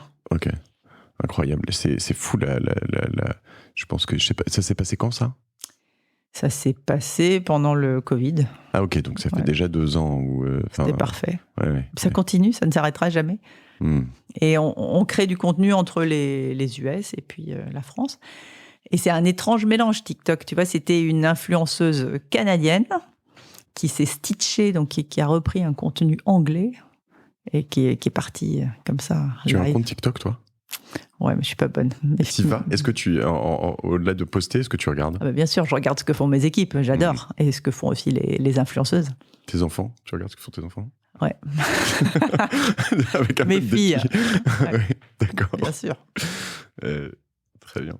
Comment tu vois ça? Je peux te poser cette question en tant que maman, ces réseaux sociaux, TikTok, etc. T'as un avis, Il faut avoir du recul. C'est compliqué. Il faut pas que Je pense que c'est un grand danger. Je pense que Steve Jobs nous a Et Mark Zuckerberg nous ont laissé un héritage dur à gérer en tant que parents pour nos enfants, parce que tu peux avoir tes enfants complètement absorbés dans ce monde qui est une réalité virtuelle. Enfin, je pense au méta, je ne sais pas comment mes enfants vont gérer ça. Non, c'est difficile. Honnêtement, si on peut, il faut ne pas donner de téléphone aux enfants, mais ça c'est... À quel âge ils en ont eu, tes enfants ? Ma fille en a eu en 6e quand elle a quitté New York pour Hong Kong, parce qu'elle voulait garder un contact avec ses potes, mais si j'avais pu, j'aurais attendu.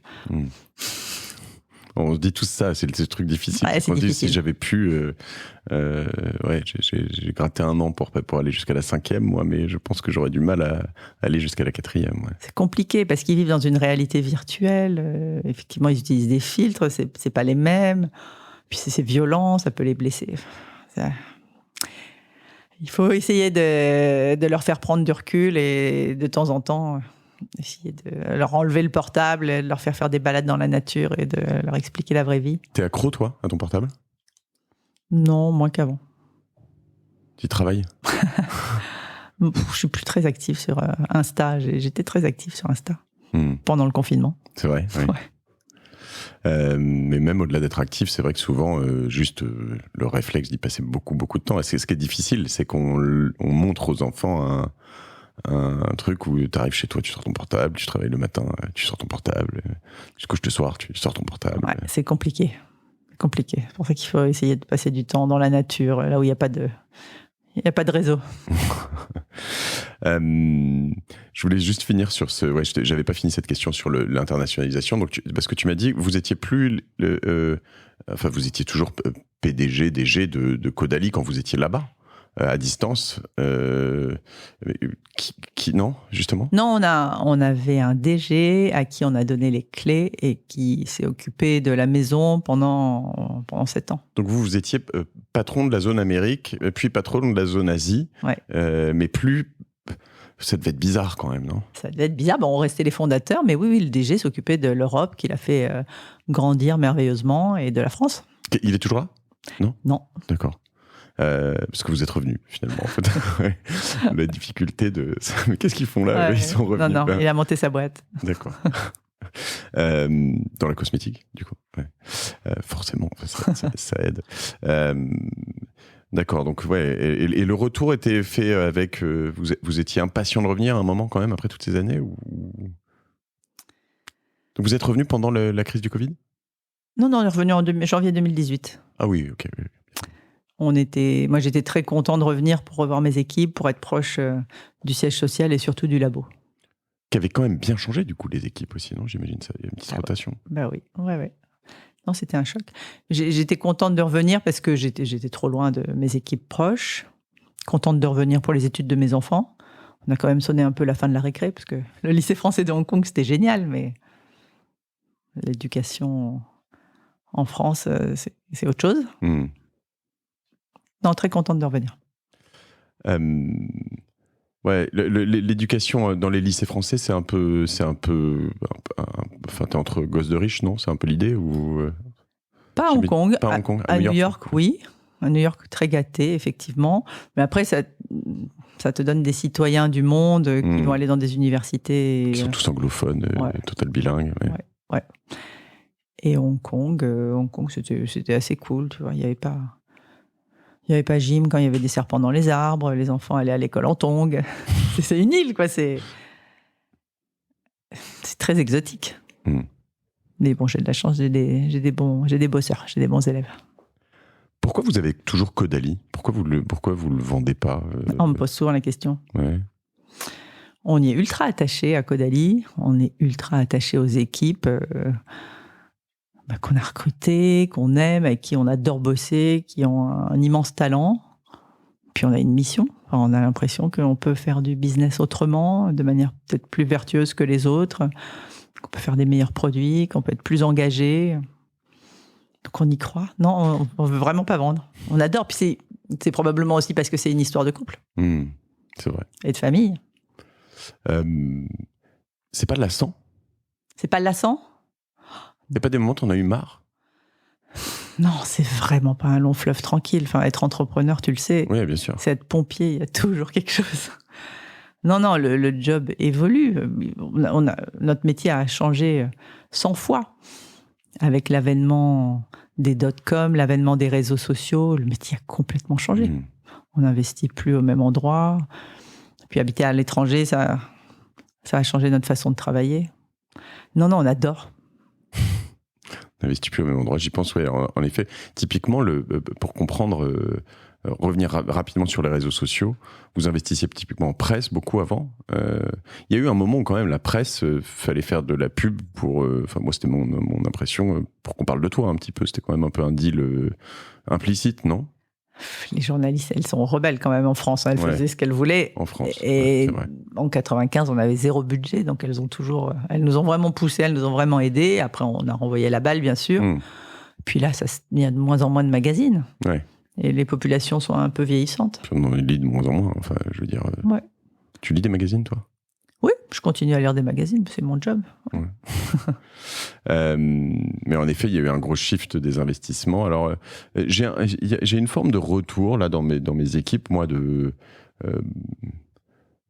TikTok peut-être est à part, mais en fait, les investissements dans les...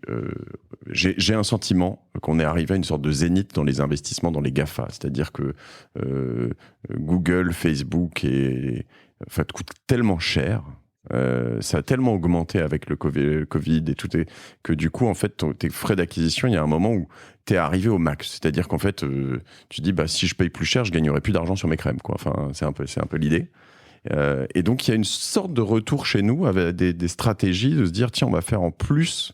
alors de l'organique, donc ce qu'on appelle de l'organique, c'est du référencement naturel ou de la production de contenu pour essayer de toucher ta communauté autrement sans payer, évidemment, mais bon, il faut continuer à payer pour avoir certains points de contact, mais aussi de l'affichage, de la télé, peut-être de la presse différemment, de street marketing, d'événements, de tas de choses. Tu le sens ce mouvement venir là ? Bien sûr, c'est devenu ultra cher. C'est peut-être moins rentable, effectivement. Et puis, nous, notre clientèle est vaste. Et c'est vrai qu'avec TikTok, on va toucher une moins de 20 ans. Et avec la presse, on va toucher une plus de 40. Je suis gentille, plus de 50. Donc, oui, comme on a des clientes qui vont de 20 à 90, il faut qu'on fasse un peu de la pub partout. On a testé la télé cette année, on a testé la radio qui fonctionne très bien pour nous. Ah oui ? Parce qu'on a des choses à raconter à Caudalie. Caudalie, c'est une histoire vraie. Non, c'est pas toi qui parles dans les spots radio. Oui, je t'ai entendu. Oui, en effet. Ok, oui, je me dis, parce que j'étais en train de me poser la question, qu'est-ce que tu peux faire comme... Et puis en fait, je viens d'avoir un flashback parce que ta voix, je viens de me dire, mais oui, c'est Mathilde qui parle dans les spots radio. 30 secondes, mais oui. Pour raconter... Et ça marche, ça, ouais. Oui, ça marche pour raconter la viniférine, pour raconter le brevet Harvard. On a tellement de choses à raconter. Faut dire que la vinothérapie n'est pas un truc de pimpin. Non, je sais, tu ne parles plus de vinothérapie, mais ouais. Non, mais c'est vrai que c'est intéressant. Et puis c'est très convaincant ce que tu me dis sur vers Cautraine, c'est ça. Vers Cautraine, il est belge. Il est belge et puis David Sinclair. Et alors, il y a eu un passage de témoin entre les deux à un moment. Enfin, En fait, Vers Cautraine a pris sa retraite avec nous pendant le Covid et David Sinclair, on a commencé en 2012. Donc oui, ils ont beaucoup bossé ensemble. D'accord. Ils ont déposé des brevets ensemble. Et c'est Vers Cautraine qui, en 2000, nous a dit « Regardez ce que fait ce jeune Australien qui a un laboratoire de génétique à Boston et qui est le gourou de la longévité. » Et puis après, il a été élu comme une des 100 personnes les plus influentes aux US par Time Magazine, enfin même plus influente du monde. Et puis, il a été décoré... en Australie, c'est vraiment une superstar, David. Est-ce qu'ils sont meilleurs en business ? Alors, j'allais dire les Américains, mais c'est un Australien. Est-ce qu'ils te demandent plus que Vers Cautraine ou que lui ? Ouais. En fait, on a effectivement vécu les deux expériences et c'est laborieux et compliqué de signer des conventions de collaboration avec les universités étatique française, alors que aux États-Unis, tu deals avec des lawyers de Harvard, c'est plus compliqué, c'est plus cher. C'est plus compliqué parce que ouais, c'est plus compliqué parce que tu as des contrats énormes, tu as les meilleurs avocats du monde. Non, on préfère bosser avec les Français. Ouais. Et du coup, vous donnez beaucoup à Harvard, du coup, aujourd'hui, notamment. Ouais, on donne beaucoup à Harvard et à David. Ouais. C'est intéressant. Ouais. Voilà, mais c'est bien. Non, mais c'est vrai que c'est un peu dommage. Tu te dis, en France, il y a un truc qui est cassé dans le modèle économique universitaire là-dessus, parce que on devrait pouvoir peut-être mieux travailler entre le privé et le... Non ? Je pense que c'est une question de mentalité. On l'a fait pendant 25 ans, mais on l'a fait au forceps. C'était pas simple. C'était pas naturel pour eux. Alors que Harvard, c'est tout à fait naturel. Ouais, c'est fou, les modèles économiques, ne serait-ce que, tu vois, tu parlais de pledge, pardon, 1% for the planet, mais là-bas, le nombre d'entrepreneurs qui donnent à leurs universités des montants astronomiques, enfin on parle de temps en temps de milliards, hein, littéralement, la manne de Harvard ou de Stanford, des anciens de la tech qui leur envoient de l'argent, c'est délirant en fait, et ça leur donne un avantage complètement dingue par rapport à notre système, quoi. Il faudrait qu'on donne un peu plus aussi à nos écoles, mais enfin on peut pas donner partout. Qu'est-ce que c'est le futur du coup de Caudalie, jusqu'où vous pouvez aller? L'idée c'est de grandir, c'est d'avoir des produits encore mieux, c'est que j'ai l'air d'un bébé quand je non mais l'idée, c'est d'avoir une grande boîte, pas une grosse boîte. On va faire des belles choses. Je pense que le nerf de la guerre, c'est les ressources humaines. Donc on veut continuer à avoir des belles équipes, des hauts potentiels qui croient en nos valeurs, qui grandissent avec nous. On a déjà une équipe qui est fantastique, mais c'est vrai que demain, pour grandir plus, il nous faudra des personnes qui étaient formées en France, mais qui puissent être mobiles, partir à Shanghai, partir à New York. Donc, on est à fond sur les ressources humaines. C'est ça qui fera que Caudalie va devenir une marque encore plus grande, encore plus belle. Et puis après, c'est vrai, c'est creuser les sillons qu'on a déjà, c'est-à-dire être encore plus efficace, avec plus de recherche, plus de brevets, plus d'innovation, parce que ça n'arrête pas. En 25 ans, on a fait des progrès inouïs en termes d'efficacité, mais aussi en termes de sensorialité. Maintenant, on arrive à avoir des textures complètement divines, fondantes, soyeuses, mais sans dérivés pétrochimiques, sans silicone dégueulasse pour l'environnement, avec des ingrédients complètement naturels. Donc, être plus efficace, être plus naturel. Et puis, il y a un gros défi pack. Il faut des packs qui soient rechargeables, qui soient complètement recyclés, recyclables. Donc, il faut qu'on continue et qu'on soit encore meilleur dans tous ces domaines. Au niveau des RH, qu'est-ce que c'est de plus cool, de mieux quand tu vas chez Caudalie? Ou de différent? Enfin, c'est quoi ta promesse? C'est l'esprit start-up, mais on est grand maintenant. Donc, on déteste la bureaucratie, on déteste les couches hiérarchiques. On veut des gens qui sont autonomes, qui sont impliqués, qui sont motivés, qui sont passionnés, mais surtout qui gèrent qui sont des auto-entrepreneurs. Donc, tu as beaucoup de liberté, tu as beaucoup d'autonomie, et en même temps, les décisions se prennent hyper vite, notre porte est toujours ouverte. Comment on y arrive Enfin, moi, tu vois, donc on est 10 fois moins que chez vous, et j'ai quand même l'impression que quoi qu'il arrive, en grossissant, ça se ralentit, tu vois. Enfin, comment tu arrives à rester hyper, après 25, 27 ans, hyper... Ça se combat, il faut se battre, il faut faire attention à ce qui sert à rien. Il faut construire du muscle et combattre le gras. Tu as des exemples concrets de combat là-dessus? Il n'y a pas beaucoup de gras chez Caudalie. Enfin, tout le monde a beaucoup de boulot. Mais oui, il faut faire attention.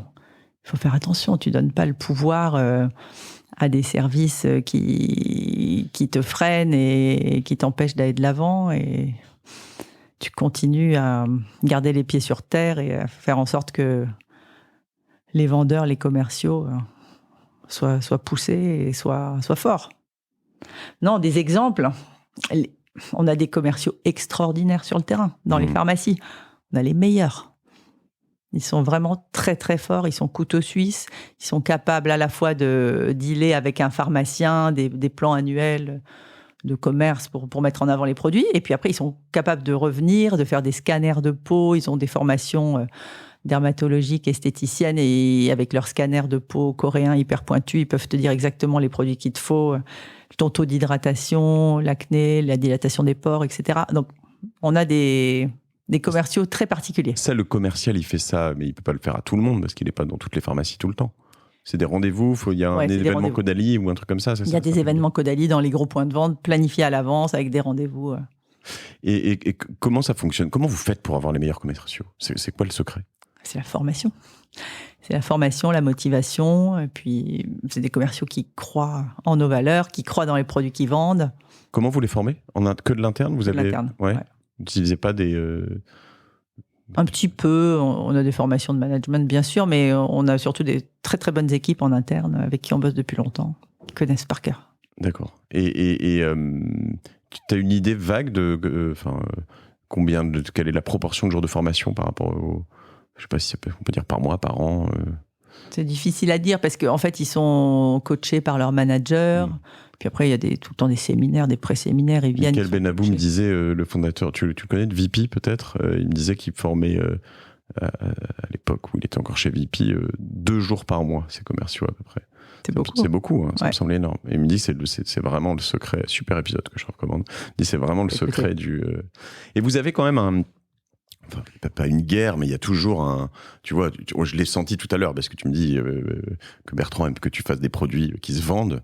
Il y a toujours, tu vois, dans des métiers créatifs, il y a toujours la guerre entre les commerciaux et les créatifs. C'est pas une guerre, mais tu vois, des luttes, en fait. Dans les médias, tu as les rédactions et les commerciaux. Il y a aujourd'hui des commerciaux qui vont pousser pour aller dans un sens et du produit qui va pousser pour aller dans un autre. En fait, on est plus malin que ça. Comme on est mariés, que monsieur est le commercial et que moi, c'est plutôt les produits. On se voit tout le temps et on présente nos projets aux équipes commerciales, aux directrices commerciales pour vérifier que ça leur plaît, pour vérifier qu'ils sont derrière nous parce qu'on sait que c'est eux qui porteront haut les couleurs du produit. Donc moi, si j'ai pas l'adhésion des troupes, je réfléchis à 2 fois avant d'y aller. Tu vois, j'aime pas les études de marché parce que ça te fait faire des produits qui sont similaires à ce qui existe déjà sur le marché. Et c'est comme ça que Caudalie est unique et différent. Mais par contre, je veux l'adhésion de mes équipes. Je ne vais pas leur imposer un produit qu'ils ne veulent pas. On est complètement revenu là-dessus. Tu vois, tu disais tout à l'heure l'étude de marché. C'est-à-dire que quand on a été formés, toi et moi, on nous disait, faut faire, je te reparlais des CDI mais il faut faire une étude de marché avant de se lancer. C'était la base. Aujourd'hui, en fait, on vient à un truc, je repense toujours à cette approche je crois que c'est Henry Ford qui disait si j'avais écouté les gens, il m'aurait dit qu'ils avaient besoin de plus de chevaux, tu vois, et de 2 chevaux de plus sur leur carriole, quoi. Il y a un côté très gut feeling, instinctif, aujourd'hui dans l'entrepreneuriat qui est revenu à fond, non? Obligatoire. Enfin, si Caudalie avait fait des études de marché sur ces produits antioxydants à base de pépins de raisin, je pense qu'on n'aurait jamais lancé Caudalie. C'est plus toi aujourd'hui les produits, du coup? Enfin, oui. Toi et tes équipes. Oui, bien sûr. Oui, mes super équipes. Et au-delà, donc je comprends ces approches du coup packaging, bio, ou en tout cas éco-responsable. Il y a des nouvelles orientations que vous pourriez prendre sur des produits. Je sais pas, tu me disais tout à l'heure, par exemple, les compléments alimentaires. Il y a des nouveautés que vous cherchez à aller travailler. Oui, c'est vrai qu'il y a des marchés sur lesquels on n'est pas. On n'a pas de produits hommes, on n'a pas de produits pour les cheveux, on n'a pas de compléments nutritionnels. Enfin, on n'en a qu'un. Donc oui, l'avenir est... Tout ça, ça marche, les produits pour les cheveux aussi. C'est marrant, moi, chaque fois, je suis toujours très sceptique. Je me dis, mais... Non, mais quand je dis produits pour les cheveux, une gamme capillaire, des shampoings, des après-shampoings, antipelliculaires, hydratants. Oui, ça marche, en effet. Ouais. Et en effet, je me dis, je citerai pas mon shampoing antipelliculaire, qui est celui que probablement tout le monde utilise, qui est bleu, et mais qui doit pas... Je regarde ce qu'il y a dedans, ça doit pas être terrible. Tu l'as yucaisé ou pas? Non. Ouais. D'ailleurs, s'ils m'entendent chez What Matters, c'est le seul truc que je mets dans le pot What Matters, dans un truc rechargeable. Mais bon, c'est leur faute, ils ont pas de shampoing antipelliculaire. Je crois ces aveux. Qu'est-ce que vous avez foiré? On a fait plein de bêtises. L'important, c'est de les faire qu'une fois. Vous avez fait des vraies bonnes, belles, grosses plantades? Oui, bien sûr.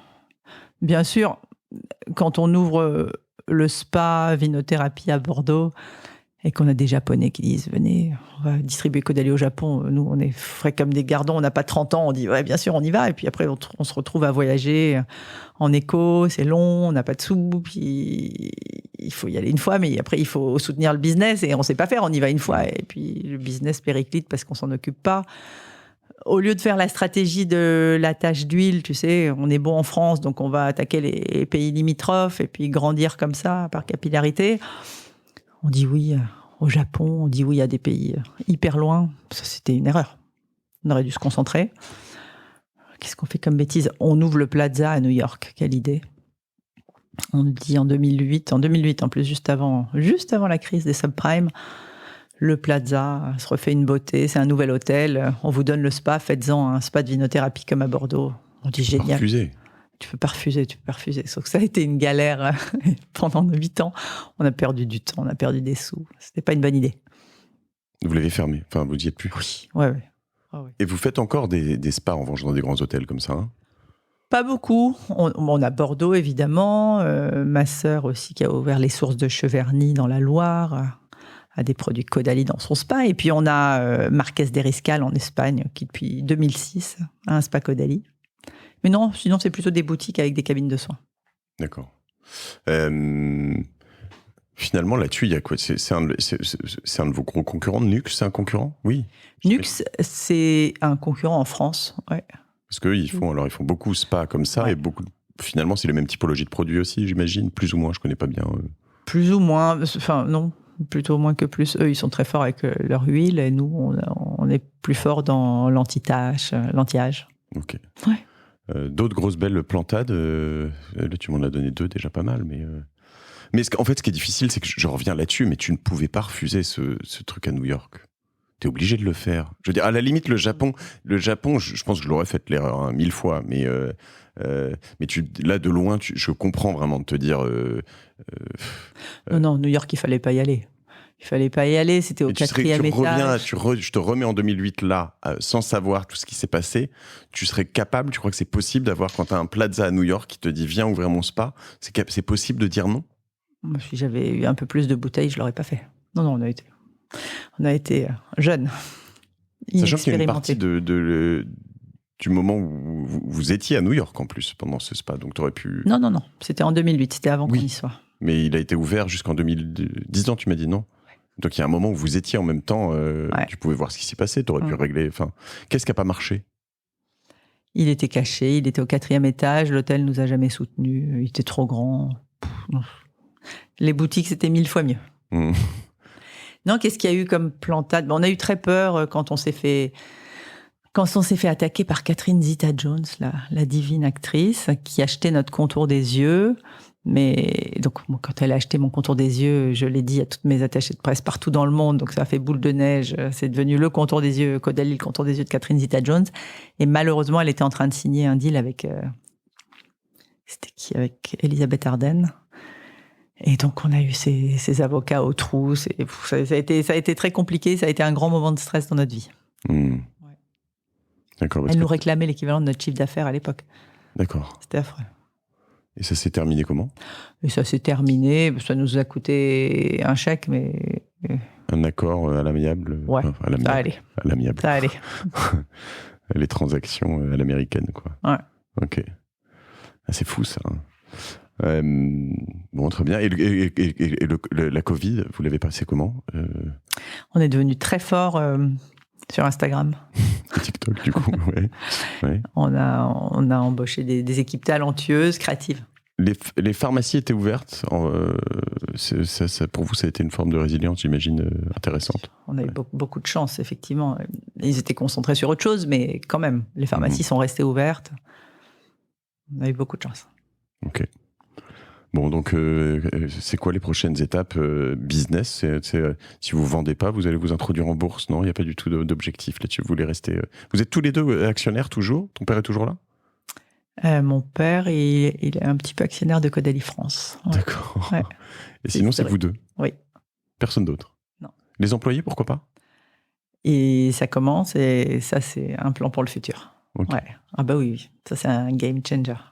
Et tu crois que vous pouvez faire quoi? x10 encore? x100? Peut-être pas quand même. C'est pas l'idée d'ailleurs, ce que tu m'as dit. Je veux une grande boîte, pas une grosse boîte. Mais Alors on va essayer de doubler, puis on verra après. Parce qu'on a des beaux produits vertueux, on a une entreprise avec des bonnes valeurs, engagée. Donc, on veut prouver au monde qu'il faut bien travailler. Et dans ton idéal, c'est une entreprise que tu céderais à tes enfants ou à d'autres personnes, ou finalement ça finira un jour par être vendu? Ah, je sais pas. C'est difficile, je sais pas ce que veulent faire mes enfants. Il faudra qu'on ouvre le capital à nos équipes, ça c'est sûr. Comment est-ce que tu as du temps libre, d'ailleurs? Tu as du temps libre? Je te vois réfléchir. Non, j'ai pas de temps libre. T'as pas de temps libre? Non, non. Caudalie, 3 enfants. Pas trop. Pas trop, d'accord. Un chien, un chat, non. D'accord, t'arrives quand même à, je sais pas, faire du sport, lire des choses. Bien sûr. On est hyper organisé. Enfin, j'ai surtout un mari super organisé. Donc, on fait du sport. On se balade à vélo à Paris. On a la chance d'habiter Paris. Il y a plein de pistes cyclables. Et puis, on a la chance d'avoir des profs de gym et de yoga qui viennent au bureau tous les jours. Donc, on fait du sport au bureau entre midi et 2 avec les équipes. Ok. Voilà. Tous les jours, presque? Non, pas tous les jours, mais on essaye de faire du yoga 2-3 fois par semaine. T'as des routines, des secrets, je sais pas, des manières de travailler, parce que quand même, comme tu le dis, gérer tout autant de monde, tu voyages moins peut-être grâce au Covid, peut-être. On voyage moins, on voyage plus en Europe. Quand on habitait New York, c'était compliqué parce qu'on gérait aussi l'Asie, et là c'était des voyages de 16 heures, c'était inhumain, et puis en plus un désastre écologique pour la planète. Donc on voyage moins. Le secret, c'est l'équilibre, il faut faire attention. Il faut pas que le boulot prenne le pas sur ta vie amoureuse, sur ta vie privée, il faut garder un peu de temps pour soi quand même, et puis pour sa famille, bien sûr, et ses amis. C'est un marathon, c'est pas un sprint. Ouais. Tu t'es plus actif sur les réseaux sociaux. Tu disais un peu. Si. LinkedIn un peu, non, pas du tout. Insta. LinkedIn un peu, Insta un peu plus. Ouais. Facebook, c'est mort Facebook. Mais paradoxalement, non. En fait, c'est fou. Non, mais moi, j'y vais plus jamais. Mais il y a presque jamais eu autant d'utilisateurs de Facebook dans le monde. Enfin, c'est fou. Mais en effet, je sais pas qui sont-ils ces gens. Je mettrai tous tes réseaux sociaux et ceux de Caudalie. Tu aurais un livre à me recommander, Mathilde? Alors, le dernier livre que j'ai lu, c'est La carte postale d'Anne Bereth. C'est très bien, c'est très bon. Si tu l'as pas lu, lis-le. Non. C'est excellent. D'accord. C'est terrible. Sinon, si tu veux aiguiser tes sens olfactifs, lis Le parfum de Patrick Süskind. Tu sais que c'est le premier... Je crois que c'est un des tout premiers livres qui m'empêchait de dormir. C'est-à-dire que je me réveillais la nuit pour le lire. C'est un bon livre. Et je me souviens que pendant des jours, après, sans comparaison à toi probablement, mais je pense que ma mère nous a transmis ça, un de mes frères et moi. On a un nez qui est quand même... je sais qu'on sent toutes des choses. J'ai un de mes fils qui est comme ça aussi, je le vois bien, et plus que moi encore. Ça m'agace d'ailleurs, mais tu vois, souvent il me dit « Oh, ça sent ça », et puis tu sais, je sens et je vois qu'il l'a senti avant moi, et ça m'énerve, mais c'est vraiment toujours très tôt, ça impressionne beaucoup les gens. Et les jours d'après, pendant que je lisais ce livre, Le parfum, ça fait longtemps que... Mais je pourrais le relire, ouais.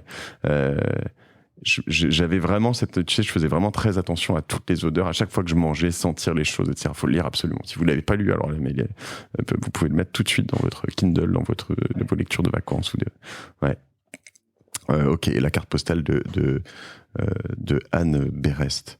Très clair. Si tu avais l'occasion de retrouver Mathilde, la jeune Mathilde, dans ces vignes au tout début de votre aventure, quand tu découvres tes premiers échanges avec les professeurs et que tu pouvais lui dire quelque chose, qu'est-ce que tu lui dirais? Fonce, ne te pose pas trop de questions. Le but est dans le chemin. Le but est dans le chemin. T'as pas foncé? Si, on a foncé. Si, on a foncé. Et après, je lui dirais, tu dis non au Japon, tu dis non au Plaza, et tu te concentres sur la France. Ensuite, tu vas en Angleterre, en Allemagne, enfin, tous les pays limitrophes. Et puis, ouais, tu fais les choses pas à pas. Te disperse pas. Stay focus. Tu te disperses plus, là? Non. Ah non, c'est ce qu'on veut. Au bout de 27 ans. C'est une super belle histoire. Ça fait vraiment repenser pas mal de choses possibles. Ce qui est intéressant, c'est de voir au-delà de votre relation avec Bertrand, comment vous marchez, vous fonctionnez après tout ce temps. C'est aussi de voir. Je sais pas si on peut dire un virage, une prise de conscience, parce qu'en fait, il y avait un sous-jacent, j'ai l'impression. En tout cas nature, et je sais pas si on dit écolo, mais en tout cas responsable depuis le début, mais il y a un virage qui semble entamé depuis encore plus hardcore, si je puis dire, là-dessus. Oui. Puis c'est le futur, enfin, on le voit, là on est en pleine période de canicule, dérèglement climatique, il faut faire quelque chose. Le gouvernement, bien sûr, va faire des choses, mais il faut que les entreprises se bougent. Ce qui n'est pas facile dans vos métiers. Ce que je veux dire, c'est que là, pour le coup, c'est un certain nombre de tes concurrents que j'ai pu citer avant. Enfin, tu peux te dire, finalement, on est quand même dans du mass market, de l'ultra-consommation, de produits potentiellement non essentiels. Enfin, il faut quand même être capable de...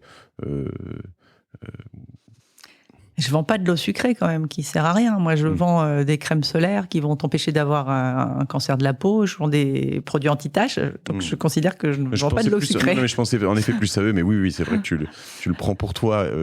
En l'occurrence, c'était pas. C'est vrai. Et après, potentiellement, on compense 4 fois notre bilan carbone. Donc là, maintenant, on va le mesurer, parce qu'avant, on se disait, mais tout l'argent pour planter des arbres, on vérifie pas. Mais au doigt mouillé, on compense au moins x4. On est plastique neutral, donc si toutes les boîtes faisaient comme ça serait un énorme pas en avant. Tu peux être Bicorp dans ce genre de business, c'est possible ? Ouais, on regarde.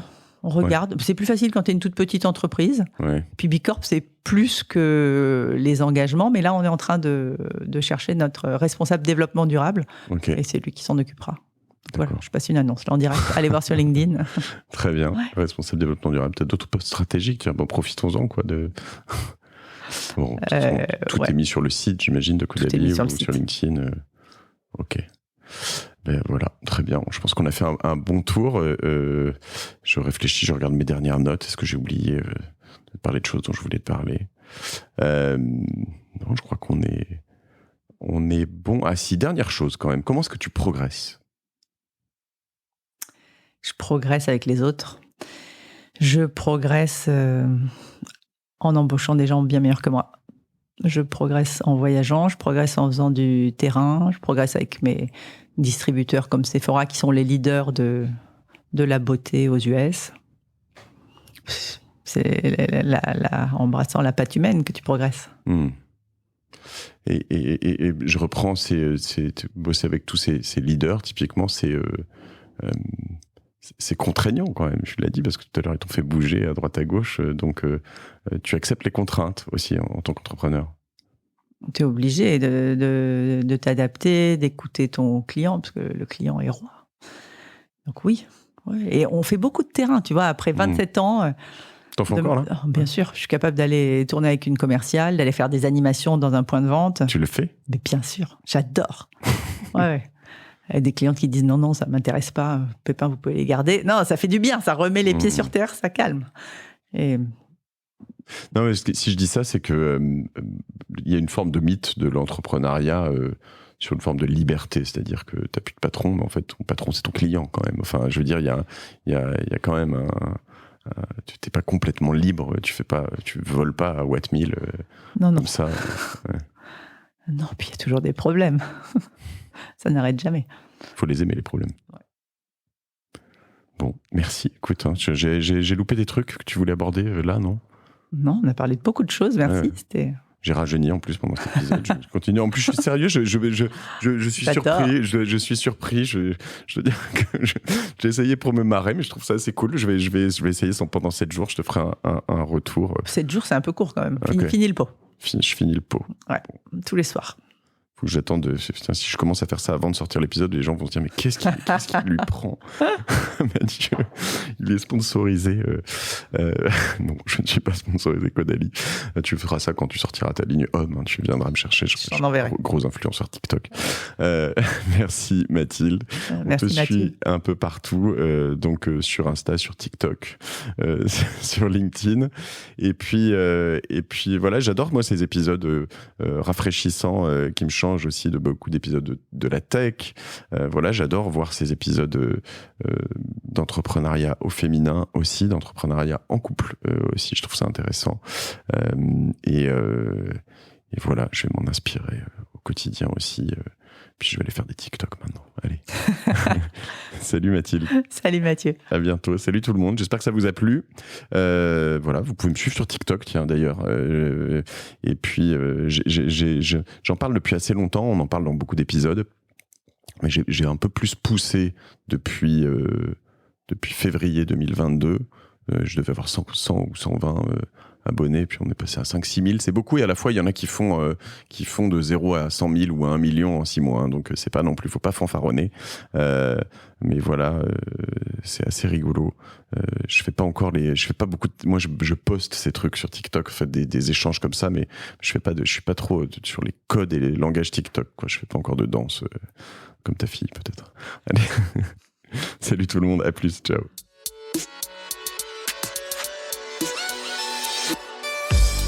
Bravo, vous avez écouté cet épisode de Génération Do It Yourself jusqu'au bout. Merci de le partager à 2 personnes autour de vous, d'inscrire de force vos amis au podcast sur leur smartphone et de mettre une note 5 étoiles avec un gentil commentaire, c'est ce qui me fait ressortir dans les classements.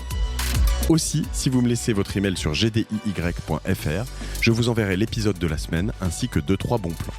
Pour finir, n'oubliez pas que si vous avez des besoins en accompagnement tech et créatif, toute l'équipe de Cosa Vostra va vous bichonner comme il se doit si vous nous écrivez sur gdiy@cosavostra.com. Je suis Mathieu Stéphanie et je vous embrasse.